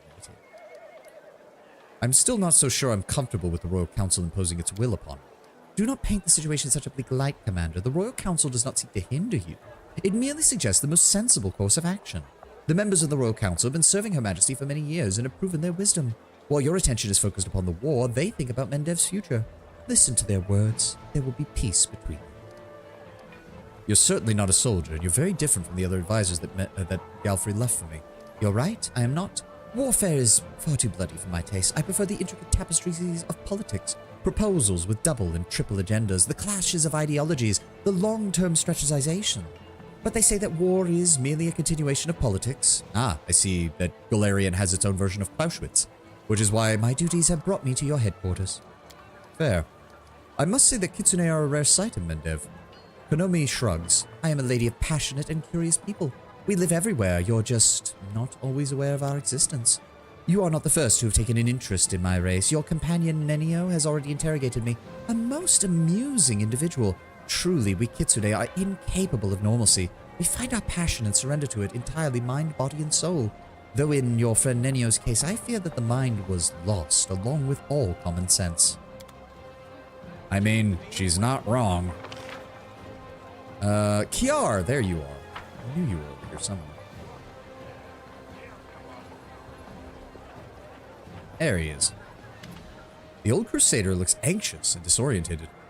Yes, Commander. Something happened. Wanted to ask you a few questions and talk to you. About Yarkobelin? As a person, or the glorious ever-bright Crusader and leader of our order? Let me hear about your past to start with. The old man scratches at a thinning, fuzzing hair. My life before the order? So long ago. As a boy, I knew there was evil in the world and that I had to do something about it. Try to fix it. At first, I became a priest. Then I saw the ever-bright Crusaders. So proud. So pure. And then a man next to me screamed, "What arrogant snobs!" And he was right. We ever-bright Crusaders are a bit of an arrogant bastard order. So I thought, why should those invincible snobs couldn't use some help and companionship of a simple and warm-hearted lad like myself? Who knew that years later I'd be the one in charge? Tell me about your order. We are not the oldest of orders, but our traditions are solid. For us, fighting the world wound is not a war, it is a service. We dedicate our lives to it and also our souls. We have high standards and live under many restrictions. We have no families, we drink no liquor, we play no games of chance, we accumulate no wealth, we own no lands, even if we are entitled to them by birth. We reject everything that could distract us, that draws us to a peaceful life. For our hearts are always turned to this war. But as we know, war is a grim and ugly thing that makes wicked all who take part in it. So we work to keep our hearts pure, so that we are not left sickened by this war, so that our light does not fade, because darkness can only be overcome by light. Where did your your apprentice Morveg go? Pain begins to shine in the old man's eyes. His fuzzy gray hair is dirty and hangs down in unkept strands, and he sighs heavily. He ran, packed his things in the dead of night, and disappeared from the barracks. I believe he's gone to find demons to kill. At his heart, he is still Kellid. His entire clan are blood enemies to the demons that once ransacked their home. He also worships the god Gorham. I take it you saw the straw wolf hanging from his neck. It's the clan talisman called the Little Fang. I put so much effort to try and get him to see the light of Iomedae, but he imbibed his loyalty to Gorham with his mother's milk. I told him that you can't fight the darkness if you're guided by anger. If rage overwhelms you, you simply can't. You'll either perish or become a villain, or get so used to war that you'll forget what it's like to live as a person. But he only has one thing on his mind. Vengeance. For his family, for his ancestors, for his wounded honor. I tried to find him. They say he'd been going to the tavern a lot recently. Everbright Crusaders don't go to taverns. We keep ourselves clean in body and spirit. But I know Morveg didn't go there to drink or play dice. He was looking for a guide and he found one. A Kellid too, an old one, descendant of Harkoris. Even the demons couldn't force them all out of these lands. And there's the ad. We'll finish up talking to the NPCs once the ad is done. I need to go refill my water, so I will be right back.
All right, I'm back. Just waiting on the ad to finish.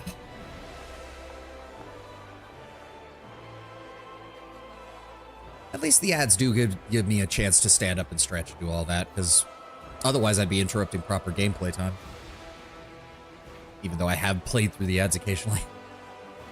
They say Morveg wanted to go towards Wintersun, one of the last of the Sarkorian settlements. I don't know what he wanted there or what he went to look for. There are a lot of demons in that region, and I can't send scouts there with an order to leave no stone unturned. There'll be too many skirmishes with monsters, and we'll take huge losses. The old man looks completely devastated. Well, I'll see if I can look for him. I don't know why we can't even tell him that, but apparently we can't. No, I don't need to hear the story of Fergus Storm. I just need to make sure that we're getting everything straightened out here.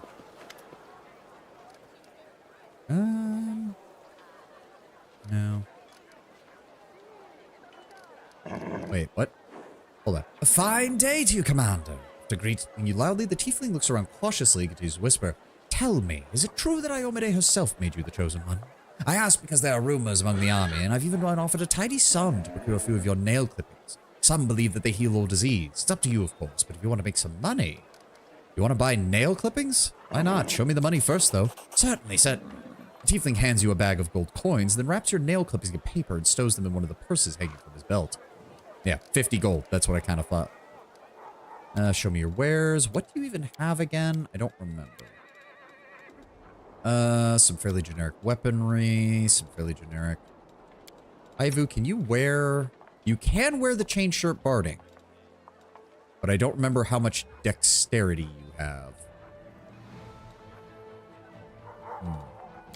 Still, it's only 1,200, so it's not even the worst idea. Some basic stuff, some basic stuff, some basic stuff. You know what? Fine. Let's buy it. Let's see if we can put that on Ivu. Help keep them protected a little bit better. Oh, good. Yeah, their dexterity is 16, so this is actually perfectly fine. This gets their AC up to 31. There we go. Now Ivu should have a slightly easier time surviving on the front lines. Ivu does get spells eventually, don't they? Yeah, she already has cantrips. But she doesn't get spells for a while, I don't... Yeah, not till almost the end. Yeah, she gets 8 level 1 spells and 5 level 2 spells by the time we max out, which we're probably going to lose her by then because we're going to transfer to the legend fast. Unfortunate. All right, who's left? Talk to Ember. Captain Hardiman, right. He's on the balcony of the barracks.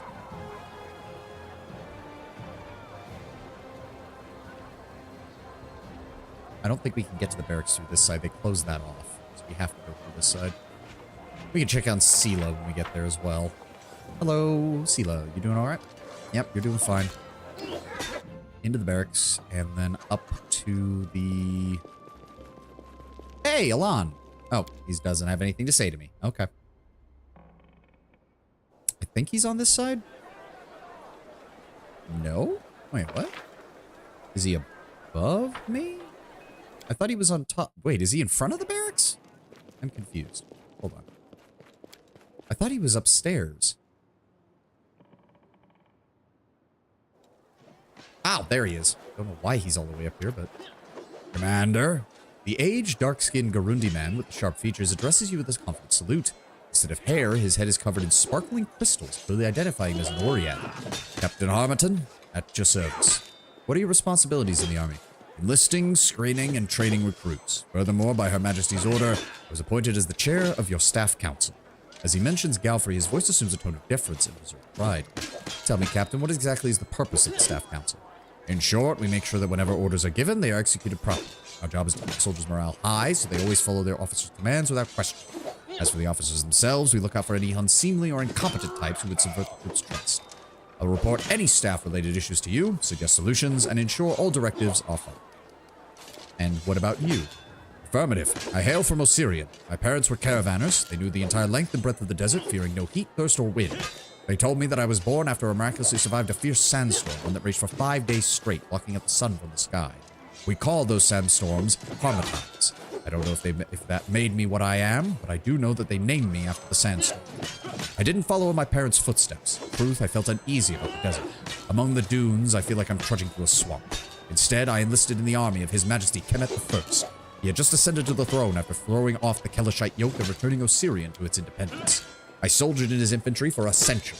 I saw and shed no shortage of blood, both mine and that of others. In other words, I performed my duty to my homeland to the best of my abilities. But the older I got, the stronger a nagging voice in my heart grew. It kept telling me that I was not fighting for what I should have been. Homeland or no, there was a greater war in this world that meant more than all the others. So I went to the Temple of Ra, made my sacrifice and prayed, O King of the Heavens, set me upon my path. And that same night I had a dream. I was a sandstorm flying above endless lands as if I had a falcon's wings, over the desert, the sea, the forest, directly to the world moon. My God had shown me the proper path, and that was clear that day. I resigned and made my way to Mendif. For 24 years I have served Her Majesty Galfrey, had a good taste of the forces of the Abyss, and then the whole disaster in Canabras occurred and the Queen called for a new crusade. So here I am, under your command. All right. Here we Now that go. we've gotten all that done, I don't think there's any other NPCs we have to talk to. Good. So we still need to track down the dragon. Did we rest yet? I don't think we rested yet. No, we did not, because Darren is still fucking on death's door. So please tell me it just lets me camp from here. Cannot rest it. Just, yes, thank you. Just teleport me straight to the bed. Please. Thank you, gang. All right, I'm just going to assume that it's doing that. My methods vex you, but you've never been a commander. You do not know what it means to be responsible for achieving a goal and to be responsible for the lives of so many others. You're right. I haven't. But I know what it's like to be responsible for the lives of my comrades. Every paladin of Iomade knows that. Yes, but that's not... Okay, you two are talking past one another. Regil is talking about the responsibility to use lives because it's an understanding that no matter how hard you fight, you will lose soldiers in a war. You are talking about the responsibility of a comrade in arms standing shoulder to shoulder with them, which is a much more close-knit and small-scale responsibility, Sealer. You're both correct, and you're also both not communicating, but that's not surprising. Lawful good and lawful evil often have that problem. Can we just leave from here? That would be much nicer. Actually, hold on. We should check in to see what's going on with the crusade right now.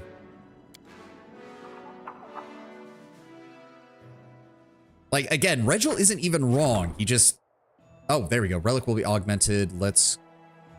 Oh, everything is ready for the relic's augmentation. Oh, now we have to do it again. Cleanse Soul Shield. Yes. This +3 Adamantine and Glaive grants you +2 additional uses of Lay on Hands, Fervor, and Channel Energy class abilities. Yes. The fall of Staunton Vane is a tragedy and a disgraceful page in the history of the Crusade. The priest worked to purify his once glorious weapon through prayers and rites. Yeah, there we go. 20 days for this to go off. 1 day here, 3 days here. Religious feast. I don't think we need anything else there. Everything else is stuff that we can't do anything with, unfortunately. And there is just this event, but there's no real problem here. All right. Where's our army? It is here. We do have a couple of demon armies that we still need to clear out around here. I don't want to fight them until we get our own sharpshooters, because those undead sharpshooters are going to be a problem. Who do we have here?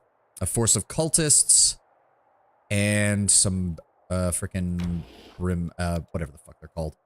The little fire demons that we need to kill. That's fine. You can move forward. Let's see here. 50, 97. Let's try to hit those cultists. Down they go. All right, now we can pick off. They have no chance. We just wiped out half their force in a single shot. Give me the dogs. Yep, they're going to move forward. Give me... Engage from here. Good. Smite evil. Wow, they can't even reach them. That's kind of pathetic. Send in you guys. Delay them. Don't let them move. Yep, they're going to attack. Have our archers pick off more of the fighters. Good. Send in the infantry. Nice. They get another attack. Oh, they're going after our clerics. All right, well, we can finish that off. And engage. Good. Beat them. And send in the dogs. Rip them apart. Yep, 2 injuries. Both were handled. Entire enemy army wiped. Very nice. The Crusaders attacked the demon at a propitious moment when they were trying to sink a stash of cold iron ingots in the nearest sand swamp. The hoard of metal would have been deadly to the beasts of the abyss and it safely ended up in the Medevian warriors' care instead. Nice. We still cannot recruit anything yet, unfortunately. What is this? I wish you would tell me. Why can't I highlight? No, whatever. Let me see here. We've got these guys down here. We've got another force of cultists here. What are those, Meriliths? Yeah, Meriliths. And some kind of scythe. Johnny. Where is the center of... I'm trying to remember where stuff is. I think... Yeah, Aiz is like all the way over here at the very edge. God, the map moves so slow. There we go. Move a bit faster, please. Thank you. So we have cleared out most of the problems around us. We just need to figure out... Do we have the resources to start building up the stone maze? Because that's kind of our forward operating base right now. We definitely want a citadel. Because that's actually... We need to be able to protect that. And then I'm thinking we go full blow on garrison building. So let's get barracks, archery range, and then probably a stables after that. We'll need to just, how much do we make? 25 per day? Okay, so it's not going to take that long. It's not going to take that long to build that up. We'll be fine. But what else can our army do is the question. We could push further down and see what else is going on down there. The only other option would be to double back. But...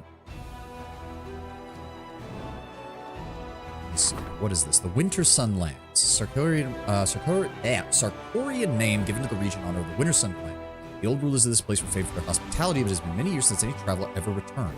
Enhancing the commander's leisure... Still can't get anything there. We have full control over... Oh, we actually have control over this area. Oh, because there's only one fort. That's the only fort. So, okay, so we definitely need to build that up. We definitely need to build that up. I'm going to guess we can't cross these chasms. So this road is probably going to take us straight down to these guys, which 200 cultists, I see no reason not to just kill them. What do we get from this? Nothing. We just get experience for it. All right. Finish them off.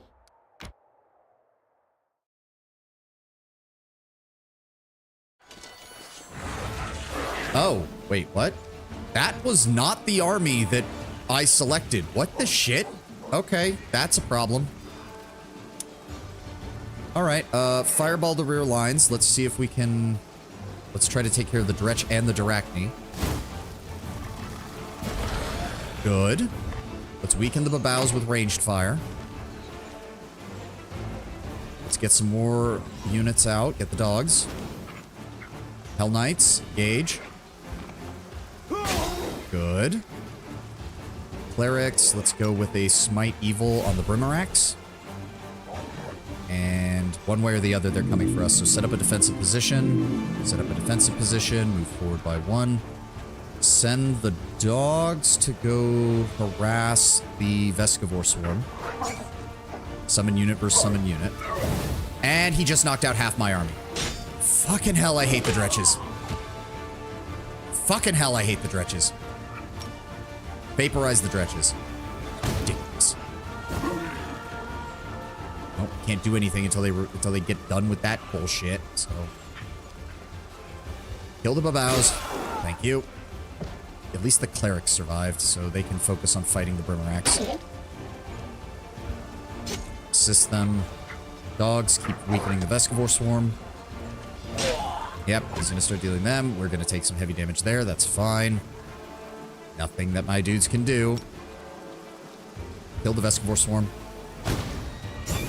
Go. Infantry.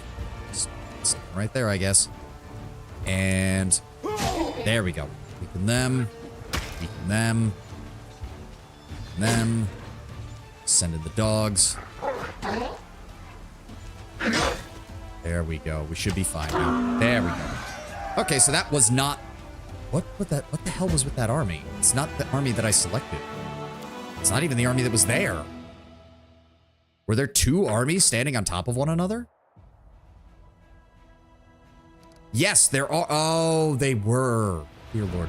Having ejected the demons from Eagle Rock, the former Crusader outpost lost during the Fourth Crusade, warriors were dismayed to discover that the fortifications had fallen into miserable ruins under the demons' rule. However, in the Warden's chambers, there was a cache containing valuables unnoticed by the marauders. Ooh, Headband of Inspired Wisdom +4. Okay, okay. Oh, I see how it is. The 200 cultists watch us wipe out that entire demonic force, and now they're like, oh shit, Maybe we shouldn't have tried this.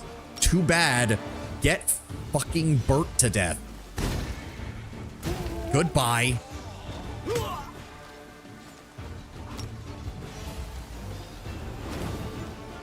Yeah, sure. Move forward.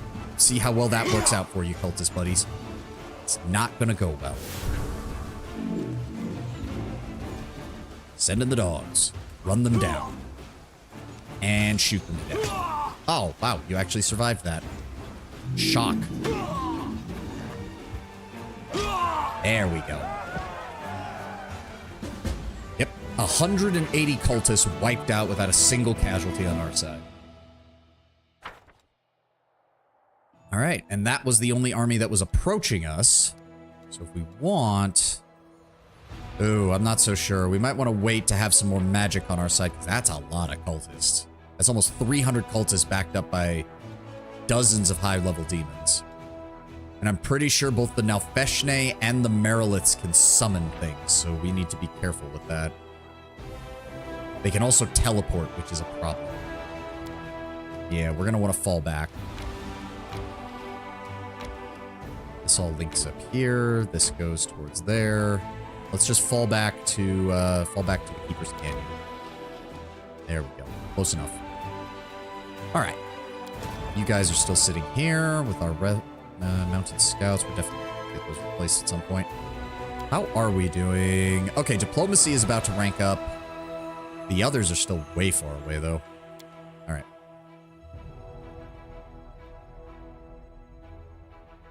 Combat AI Zonic characters will act according to their AI pattern. Ugh. Do I want to do anything with that, or do I just want to... We did rest, right? Yes, we did. Good.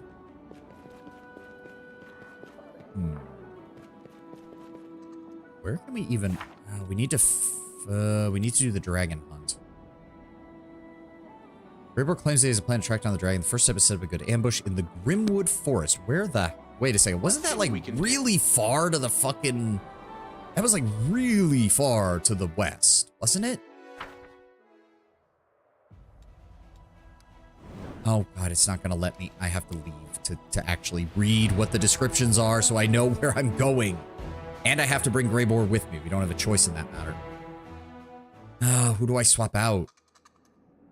Ulbrig, maybe?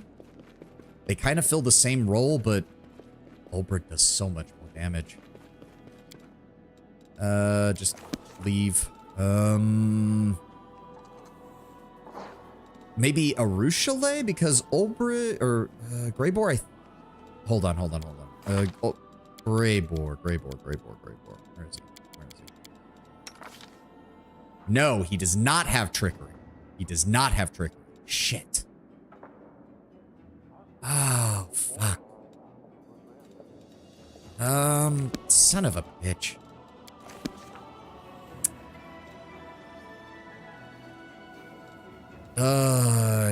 Hold on. Just go to the map first. I'll try to figure things out from there. I'll be honest, I kind of want to end the stream in Dresden so that I can do the fucking, what's the word I'm looking for? The respecking of my spellcasters, because I really need to do that. The army's there. We've done the Nameless Ruins, but until we get more, we can't do anything there. There's the Ruins of Ashbury Hamlet, which I think we can do. The residents of this village were famous for their hospitality and skills craftsmen. All the surrounding lands celebrated the berries, sweets, and wooden utensils that could be bought here. When the demons surrounded the village and feasted for 3 weeks, entertaining themselves with elaborate tortures, the villagers died in pain, cursing the crusaders who never came to help.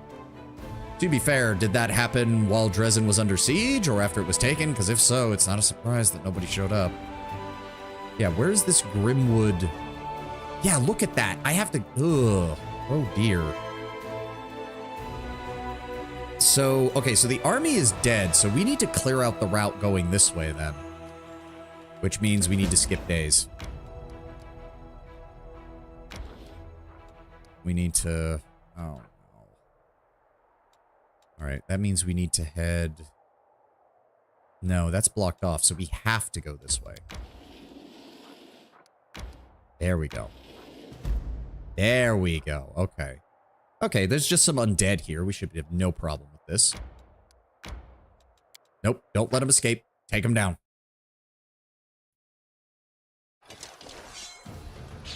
What are we dealing with here? We are a little bit low on energy, so let's just focus on using a Scorching Ray. Zombies can't do a lot of damage, so the whites are the only things we need to focus on. How many whites? 40 there, 40 there. All right, let's weaken them. That was not as much as I was hoping. Shoot him. There we go. Summon up the dogs. Hell Knights. Hold position here. Let's just get ready for them. They're kind of slow, so it's going to take... Yep, it's going to take them an extra turn to get over here. That's what I was looking for, so we can hit both of the whites and the zombies with a single fireball. There we go. All right, they're down to 20. Let's go ahead and weaken them as well. All right, infantry... Oh, we wait. Yes, wait. All right, let's send in the Hell Knights. And... Oh, he doesn't have enough movement. Fuck. He also doesn't have enough movement. All right, send the dogs down to flank. Yep, even 153 zombies just does not do that much damage. Perfect. All right, send the infantry down here. They'll support on this flank. Let's go ahead and take out the whites. Go. Hey, second turn. Nice. Weaken the whites more. There's nothing left. There we go. Attack from this flank. Perfect. Send in our... You know what? Go ahead and smite evil on the one that's got more numbers, and then we'll engage here. And then send in the shield bearers to fill the ranks here. And have the dogs keep fighting. Good. Yeah, like whoop-de-doo. Whoop-de-doo. You guys barely do any damage. Alright. Give me... Just keep focusing on the whites. Oh yeah, they're dead. Take them down. Hell Knights, start taking them down. Give me a healing on the Hell Knights. They're the only ones who've really taken any damage. Perfect. Send the dogs to flank. They're still dealing quite a bit of damage, and I don't like that. Let's start weakening these zombies. Infantry. Oh, sweet. 2 attacks. Oh, 0. Wow. Fuck you, game. It's fine. All right. Heal others. Let's get those 2 Hell Knights back up. You. I don't want to waste any more magic on this, so let's just whittle these guys down. Ow, they're still hitting hard. I guess it is infantry, so we are still... They are... The Hell Knights are good, but they're not exactly tanks by any stretch of the imagination. They're just good cavalry. There we go. There we go. There we go. Whittle them down. Whittle them down. Let's send the dogs up to go assist. Start taking more out of them.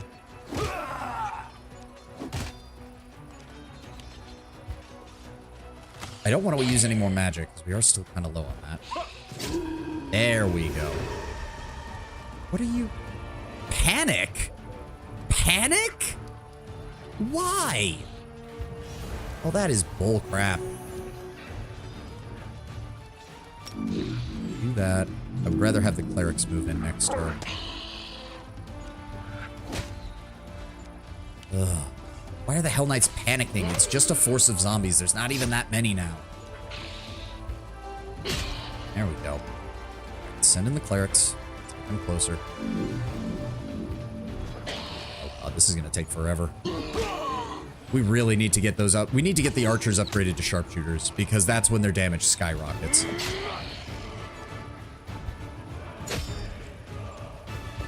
There we go. There we go. The clerics are actually doing some decent damage on them. Let's do that. Them.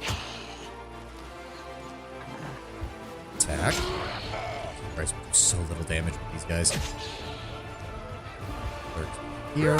There we go. And that will allow my shield bearers to also join in. They don't do much, but hey, every little bit helps. Just a mob of zombies that were slowly grinding our way through. Wow, 56 damage. 168 of you did 56 damage. Jesus Christ. There we go.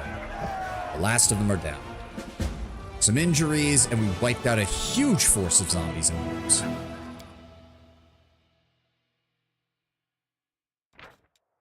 The mine was once filled with the undead, but they have been has now been cleansed. When demons got close to the mine to save themselves, the miners blocked up the entrance, hoping the help would arrive before they starved to death. Alas, help never arrived, and those trapped suffered a truly horrible fate. Considering that a third of them turned to ghouls, yeah, it means about a third of them engaged in cannibalism, so that's not very good at all. What is up here? Oh, that is a lot of cultists. We're gonna wanna... Oh, good. We can finally reinforce. Let's go ahead and grab some additional Houndmasters. Let's grab some additional Archers. Let's grab some more Hell Knights. And... yes, I do want those Clerics. So we need about 800. Oh my god. We need like another 40. There we go. There we go. All right. You boys, I need you to go meet up with them. There we go. There we go. 18 more Houndmasters, 32 more Archers, 20 more Hell Knights. That's good.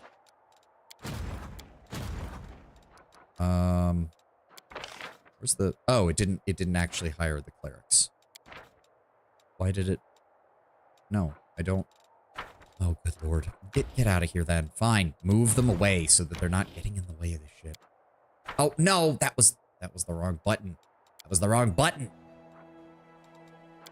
There we go. Recruit. Perfect. Then, where's he at? Where's he at? There we go. Send them over here. No, I want you to move them. Thank you. There we go. There we go. That's a right proper force. Also, I think... hold on. Swap our shield bearers and our Houndmasters, so that way the Houndmasters can be a bit closer to where the Hounds get summoned. We can use them properly. I think we should be fine. Oh, he does have a general, though, which means he will have spells. We only have 35. Can we do that? I think we can. I would love to be able to wipe those guys out. Nope, nope, wrong way. Alright, quick save.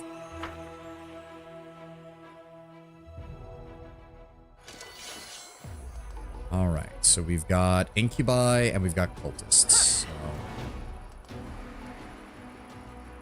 Power times 5 to a 3x3 area. Yes. Hit the both. 500 Cultists. They lost over 100. And we can finish off the... good. He's gonna get to cast a spell, though, is the problem. I can already tell. Summon up my Hounds. And how far can you move? You can move there. Okay, that's gonna make things a bit more difficult.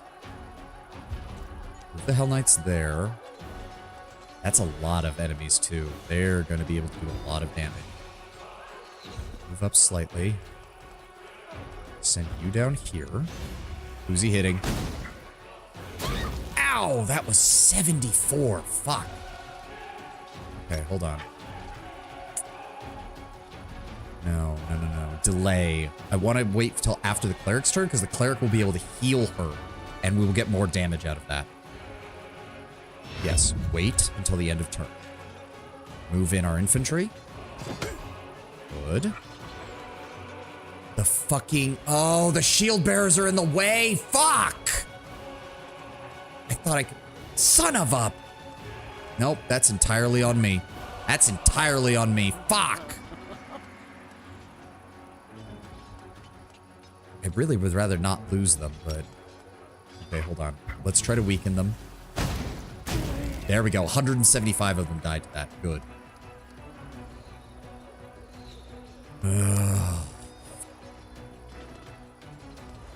I can't... I hate that you can't just delay by like one. I just want the shield bearers to get out of the way. Ah, fuck it. Just hold fast. Pull them back by one. Activate this to give them a higher AC. Actually, no. With the higher AC, they should be fine. Just hold right there. Smite Evil. And then heal others. Get those guys back up and running. There we go. The dogs, I want them to wait because we want them to commit. He's gonna hit him again. Yeah, son of a... I should have fired. I should have fired. It was a waste. It was a total waste. All right. Yep, just give me another health. Give me another Scorching Ray. That's the best thing we can do. Whittle them down. Whittle them down fast. Good. There we go. There we go. Thank you, Mr. Hell Knight. Okay, we did take a lot of injuries there. Dear God. First, our archers get permanent nerve damage by having lightning bolts thrown at them. Now they just all got burned nearly to death. But we did kill 550 cultists and 55 incubi. Huge clefts have been hewn into the rocky land, leaving only a high, narrow passage wide enough for a rank of 5 soldiers. Demons put up a fierce defense in the cliffs above, but were slaughtered, so now Crusaders can take control of this advantageous defensive position. Alright, I do think that cleared our way to the Grim. So... there is... ooh, that's a bow. Maybe that would be good for a Rochelet. There's also the chainmail of the Dragonfly. Hey, how fitting. That is a lot of spiders, though. Holy shit. And we don't have enough magic. We do not have enough magic. We just need to wait. We should have time to wait a few days, actually. So. Yeah. Oh. We need to go straight to the Citadel. I think that means an event just happened.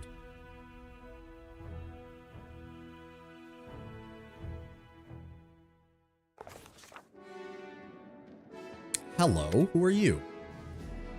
A Kelid in well-worn traveling robes with a deep hood offers you a respectful bow. His voice is quiet and emotionless. Greetings, Commander. To be granted an audience with a figure of such importance is a great honor. Your victories have impressed and inspired me, which is why I wish to do my part for the Crusade struggle. And who are you? The visitor's quiet words sound like the rustling of pages, dry and impersonal. I am Velg. I am Kelid. My lineage dates back to the clans of Old Sarkoris and bonds of kinship that have always been sacred to my family. When the world wound opened, my ancestors fled, but they did not forget their homeland. Even before the Crusades began, my great-great-grandfather marched in defense of our people. He perished, as they all did. But my great-grandfather and his eldest sons joined the First Crusade. My grandfather was a soldier in the Second. Our family's warriors have fought in every crusade, and as such our bloodline is now nearly extinct. They say this crusade will be the last, and so I have come, alone, but there is no one else left. Though I am no warrior, I still wish to be of service to you. And how can you be of service to the Crusade? His words, still devoid of color and emotion, run together to form a monotonous, endless stream. For 23 years, I have been gathering documents on Old Sarkoris. They maintain numerous mentions of the history of the Blackwater clan. This clan was beset by demons, as its members had dedicated themselves to creating a powerful weapon against the world wound. The clan needed more time, but no support came from their neighbors, so the Blackwaters were destroyed. But the fate of the clan is not important. What is important, thanks to certain ancient maps, I have been able to pinpoint the location of their settlement. If you go there, you may be able to verify my findings. And if you happen to find a weapon that will help you in the fight against the demons, it will bring me satisfaction, pride, my life, and purpose. Do you know what kind of weapon they were working on? My thoughts on this matter are pure speculation. Some believe it is a blade that could cut down even a demon lord. Others, an artifact to call upon an endless host of spirits of Old Sarkoris, or a circlet that could reverse time or erase planar invaders from reality. The Blackwater clan operated in secrecy to protect their work from spies. Unfortunately, an ever-present concern with the cultists, and to avoid drawing the demon's attention before the time was right. You speak oddly. His pale, expressionless face twists into a poor approximation of an apologetic smile. I am afraid I am a scholar. I know how to speak through manuscripts and prefer to express my thoughts using quill instead of tongue. Social interaction is not my area of expertise, so I ask for your understanding when it comes to my rudimentary communication skills. Thank you. We'll put this information to good use. It pleases me to be of use to you. He bows deep. Gather your warband, chieftain. We gotta go back to the ruins of Current Glen. Hold up, hold up. Why do we need to return? You remember that white wolf we saw in the ruins? Every night I've been seeing her in my dreams, standing next to the Stone of Voice, and now let me finish! Ulbrich holds up a finger, apparently expecting you to interrupt him. I know you can't trust dreams in these lands, that's what I always say. But I'm also no stranger to the spirits and their workings. I know the difference between a dream that's been sent from above and one that's sent from my belly after a hearty dinner. By the griffin's wings, I swear that wolf is a friend of the clan, one of the guardians of old Sarkoris, just like my Arvar. She's telling me to the stone. We must go to the stone. All right, got my haircut made back in time. What'd I miss? We've been doing a bunch of crusade fighting. Tenwin had some questions about, what was it? When early sunset showed up, and he asked what the demon equivalent of that is and what advisor the demon gets. Because I told him that I know the angel path gets the Herald of Iomade, the Azada path gets early sunset, and I don't know what the Aeon or the trickster or the demon get. All right, we'll try to find some time to head to the ruins. I don't really know what we'll find there, but we should start with the Stone of Voices. It was silent last time, but this time it'll be different. I can feel it. Also, we got the introduction to go to Blackwater, which we will not be doing anytime soon, because I remember that fucking hellhole. Darren is in high spirits. He's practically vibrating with energy, and a smile flashes across his face. Savan, how goes your commanding? Is the crusade more heroic today than it was yesterday? Darren, what made you so happy? Trezin, the amazing, unparalleled opportunity has opened up for me. The opportunity to take a bath. Military camps and journeys to the Abyss have their charm. I'll give them that, but the price you must pay is so high that returning to the stone labyrinth masquerading as a city is the sweetest of gifts. The demon gets some demon NPCs that you usually only meet in book 5. I figured the trickster got Sakabanoth, but I wasn't sure. Our crusade? Last I checked, you weren't exactly thrilled to be here. Of course I wasn't thrilled, but in unfavorable circumstances, a man cannot allow himself to wallow in gloom and despondency. What a man can do is look on the bright side of the whole situation and change his circumstances as much as possible. I, for instance, am certain that I'd be able to throw a rip-roaring party even in the crater of an erupting volcano with my hands tied behind my back. Okay, so what brings you to me? It is a trifling thing. I wish to make a donation to the Crusaders' cause, and it seemed a smart decision to me, because what's good for the Crusade is now tightly intertwined with what's good for yours truly. I did have some revenue for my estates I did have to give the revenue for my estates a good shake-up, sent a few couriers scuttling along, commissioned several orders from master craftsmen, but it seems to have worked out rather well. Please, take them. Ring of the Procrastinator, Wand of Cure Critical Wounds, thank you. Scroll of Resurrection, very nice. Thank you. These will come in handy, Darren. Excellent. I was happy to contribute. Good day to you, Commander. I'm honestly shocked that he brought that. Huh. Where is that? Ring of the Procrastinator. The wearer of this ring becomes staggered for the first round of every combat. For the same round, they gain resistance 15 against the elements, spell resistance 25, damage resistance 10, and immunity to critical hits. But only for the first round, which, I mean, that's nice. If your approval with him isn't very high, he gives you a wand of remove disease as if to say you nasty. Darren brings expensive gifts. Fast check the books of the Crusade. I mean, he said he got it from his own shit, so I'm willing to accept that as a believable excuse. Yeah, I mean, like... see, it would be one thing if it was like... I don't know, like it literally only works for one round. I guess it's good if you get ambushed, but... quite frankly, most of the ambushes in this game are either a result of you getting bad dice rolls or the game just saying you get ambushed, there's nothing you can do about it, which, you know, that's its own problems. All right. Was there something else I needed to do?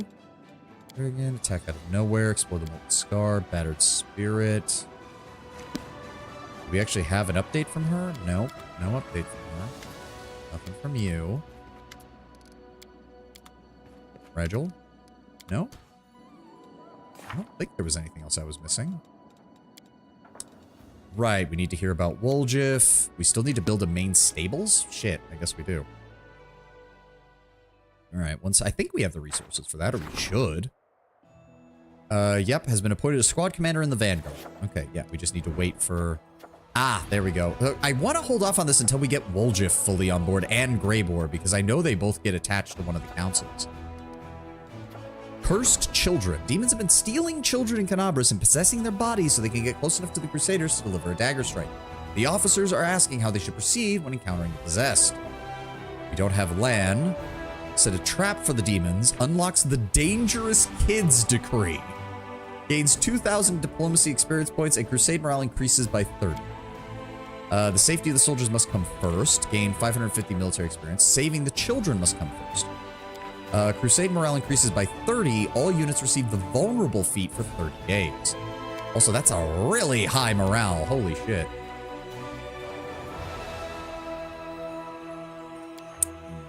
We're going to hold on, because again, we don't have to resolve these right away, so we can hold on to them until we really need them. Strengthening that. Issue decree. I don't want to do that just yet, is the problem. I need to manage this. I'd like to stay until stream ends, but I need to do shopping before the day's out. Fair enough. Fair enough, Lord Member.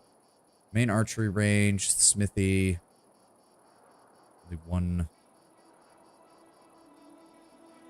Arsenal provides +1 bonus to AC for all trainable units. Only one arsenal can be built with 4. What we need right now is the main stables. Just 450? Right, because these are the main stables. They don't improve anything. They just give you access to this shit.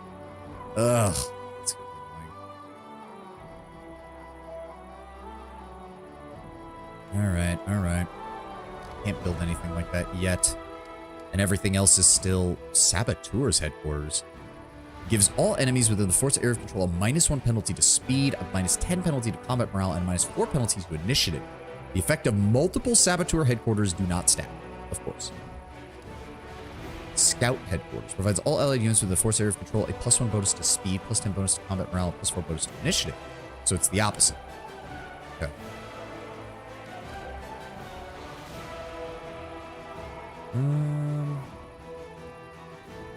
Training ground provides a +10% bonus to damage for all trainable units in adjoining buildings. Does that count? Diagonal adjacent buildings do not count as adjoining. Then what's the point? It basically means you can't take advantage of half of this stuff. Ugh. That's annoying. Alright, so we can't really build anything. I could build the hospital. It's not the worst idea. Yeah, there's not really much point. Like, yeah, it's like, so the only way to do that, I mean, you could build like one main archer range and surround it, but you can't build more than one smithy or stuff like that anyway. Yeah, only one arsenal can be built in each fort, except Dresden. That still takes up too much room. That still takes up way too much room. All right, well, there's nothing we can do here.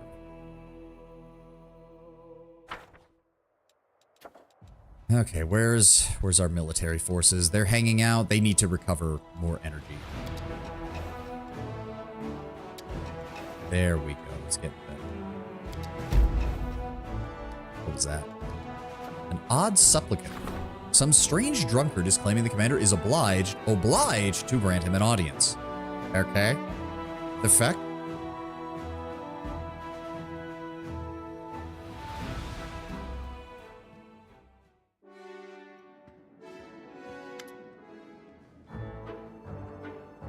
What in the God's damn? Okay, a mod must have added that, because I'm pretty sure that's Nuber from Baldur's Gate 2, isn't it? What in the fuck is this event? You see a Kelid around 50 years old, that is not the face of a 50-year-old man, dressed in a doublet that looks older than its owner. Once it may have been expensive, but now it is worn and patched. A scabbardless sword hangs upon his belt, covered in such a thick layer of rust that it looks more like a club. His flushed and swollen face, spongy nose, and dark circles beneath his eyes suggest he is a heavy drinker. When he opens his mouth to speak, your suspicion is confirmed by the stench of stale alcohol on his breath. So you're the commander. It's a cozy little place you got yourself here. All these walls and polished furniture. Solid, commendable. I should give you a medal for this. Who are you? The man groans as he straightens up, affecting a proud and noble bearing insofar as his decrepitude allowed. You will be pleased to know that I am Thobardine Quintissimus Ferrophantal, rightful heir to the throne of Iz and all Sarkoris. Everyone who knows their history knows that no king has ever ruled over all Sarkoris, and there is no throne in Iz. How would you know? Have you been to Iz? Have you seen it? You haven't. If you haven't, maybe there was one. My pops used to tell me about the throne in the palace. It was all gold and it was encrusted with all manner of crusty things like diamonds and fire ants and rubies and boos, and you couldn't take your eyes off of it. That's what kind of throne it was. And it's mine by right. Can you prove your claim to this throne? Of course! We aren't just swindlers, we have evidence. Look. He takes the rusty sword from his belt and shows you the hilt, which features a nearly worn-off golden crest. The grinning animal it depicts most closely resembles a shabby opossum. The royal smilodon is the ancient symbol of the rulers of Sarkoris, and I have a wart on my chest in the shape of a crown. I'm the heir to the throne. For those who don't believe me, they can get lost. Let them go to Pelura's Falls, where the kings of Sarkoris are buried. My entire family tree is written in stone there. Go ahead and read it for yourselves. Pelura's Falls? Where's that? Are you deaf? You should drink a pine needle infusion. It'll do wonders for your ears and your eyes. I'm telling you, all the dead Sarkorian kings are in the ground there. In the mausoleums, in the tomb burials, in the whatchamacallit obelisk. That's right. And it's all written there about my ancestors, about me. You could go look. Everything will make sense. By every law of the land, I am king. What exactly do you think you're entitled to, Sir Thobardine? We're simple people. We don't mean much. I mean, that's not what we aren't simple people. Not simple at all. We need a great deal. A king's palace, a throne, lands. But all that can wait till you take back Iz and make the demons leave. As for now, I need a king's residence here in Dresden, a place to sleep, and some hot food. That'd be a start. Yeah, this is part of the trickster mythic path. I was pretty sure. You can only advance this if you have the trickster mythic path. Soldiers, throw this imposter out on his ass. Wait, what? How could you? Some commander you are. I would have liked having Olbrich having a moment there. I would love if he had backed me up on that, just being like, Iz never had a king, you son of a bitch. It's weird. Some conversations, they clearly had Olbrich slotted in, and it works.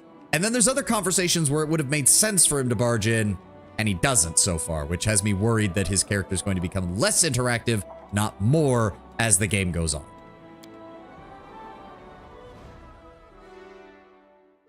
I hope at the very least I can go talk to Olbrich and he'll be like, the fuck? All right.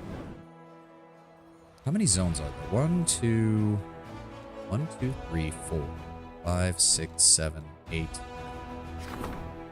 Yeah, Winged Wood, Lands of Yath, the Wounded Lands, Grey Road, the Wastes, and the Petrified Library. The Lake Lost to the Sun. It's a mysterious place where the sun never appears in the sky. No one knows what slumbers in the waters, but even demons avoid venturing there except in direst need. Oh, no wonder we don't have to worry too much about them flanking around to our north. Apparently even they don't want to go near this thing. Alright, well, our army is ready, and there's kind of no reason not to clear these guys out. Let's... That's a lot of fire elementals. Yeah, let's hit them first. Go ahead and save. There we go. Now, we'll flank them from behind.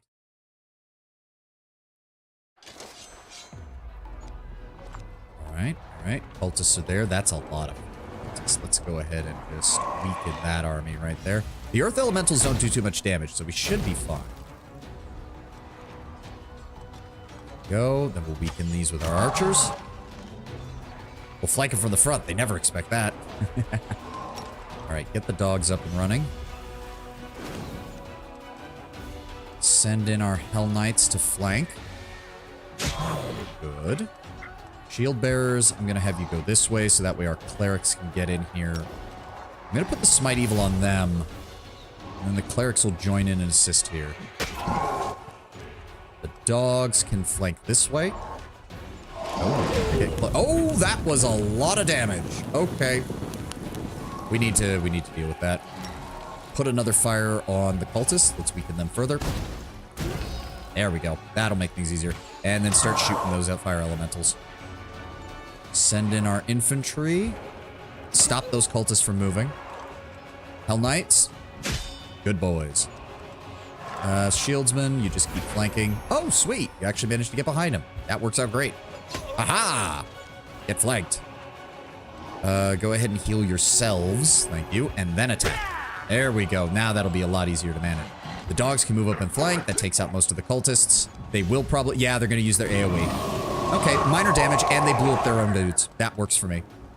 Our infirmary is actually fairly empty, so we're quite good on this. We don't have to worry about it. Okay, now it's just going to be a matter of dealing with very high AC, very high damage. No, I'm not going to be able... Just move around. Just move around. Shield bearers. Hey, you guys got another attack. Sweet. I can move you guys here. Then the clerics over here. There we go. Join in. Have the dogs fight them. Wow, we're doing like 0 damage. They're doing almost 0 damage too, though. I don't want to waste magic on a guy who can barely attack me. There we go. The Hell Knights are starting to deal some additional damage. 26. Wow.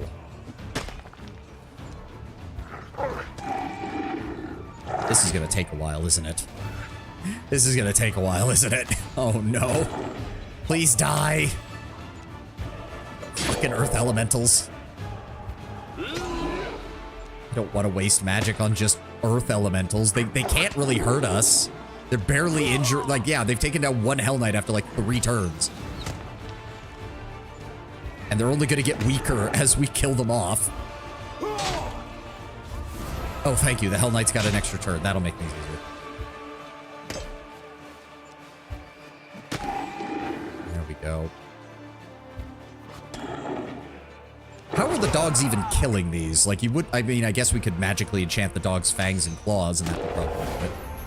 Okay, the archers also get another shot. There we go.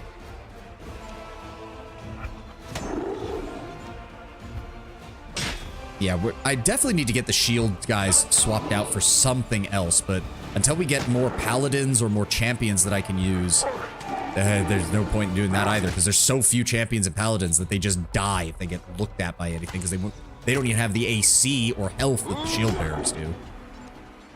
There we go. Finish them up. Yep, some injuries, no problem. 300 cultists, 105 fire elementals, and a whole bunch of earth elementals. That sounds like a siege force, if I'm going to be honest. Unexpectedly, the enemy's commander tent turns out to be ship-shape and tidy. Behind glass, an Arcana Miriam magical college diploma hangs on a post. In the chest is a ceremonial graduation robe and several magical inventions and patents, the brainchild of the late cultist leader. One can only speculate on the tragedies that made him lead such a wretched existence. It's a composite short bow, but that's still not bad. Whenever it lands... Whenever this +3 composite short bow lands a hit on an enemy, the enemy suffers an additional 1d12 piercing damage. Huh. That's actually really good for a +3? It just does that? Like, it doesn't need to confirm a crit or any other bullshit. The enemy doesn't have to fail a abysmally low DC. It's just, no, it just deals an additional 1d12 damage.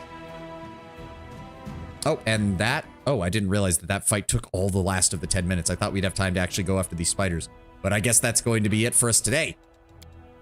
Okay, so I need to do the respecking because I need to get our spellcasters to a proper level because none of them feel like they're working properly. And right now, the only person we take is Darren, and all he's good for is healing and support. So thank you all for being here. Thank you for joining me. Let's go find somebody to raid real fast, and I will let y'all go. And I hope you have a glorious rest of your day.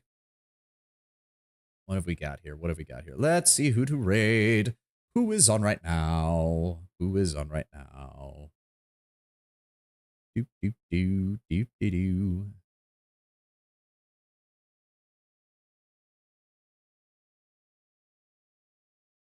Oh, Girl DM is on. What's she playing? Oh, she's in Night Raid. Okay. That sounds good. Who's she playing with? Rochado and Vantipro. If she's allowing raids, yes, she is. Good. We like Girl DM. She actually complimented our design. She does good stuff. Also, she's using her chibi avatar today, which is adorable. Although her villainous avatar is just very well done. But thank you all for being here. Thank you all for joining me. I will see you all tomorrow for more Wrath of the Righteous. I will make a Twitter post as soon as I'm done here regarding the schedule. I can tell you guys now, I leave on the 21st. I am of the 21st of December. I'm back on the 2nd. Unfortunately, I'm back late on the 2nd, so I'm not going to be able to stream that day. But we will get back to our normal schedule as soon as that is done. I might do a surprise Saturday stream when I get back, just to try and compensate for the fact that I'm going to be gone that long. But I will keep you guys posted. I will make an official post after this. Thank you all for being here. Thank you all for joining me. I will see you tomorrow. Have a glorious rest of your day, guys. Have a good one. Bye-bye.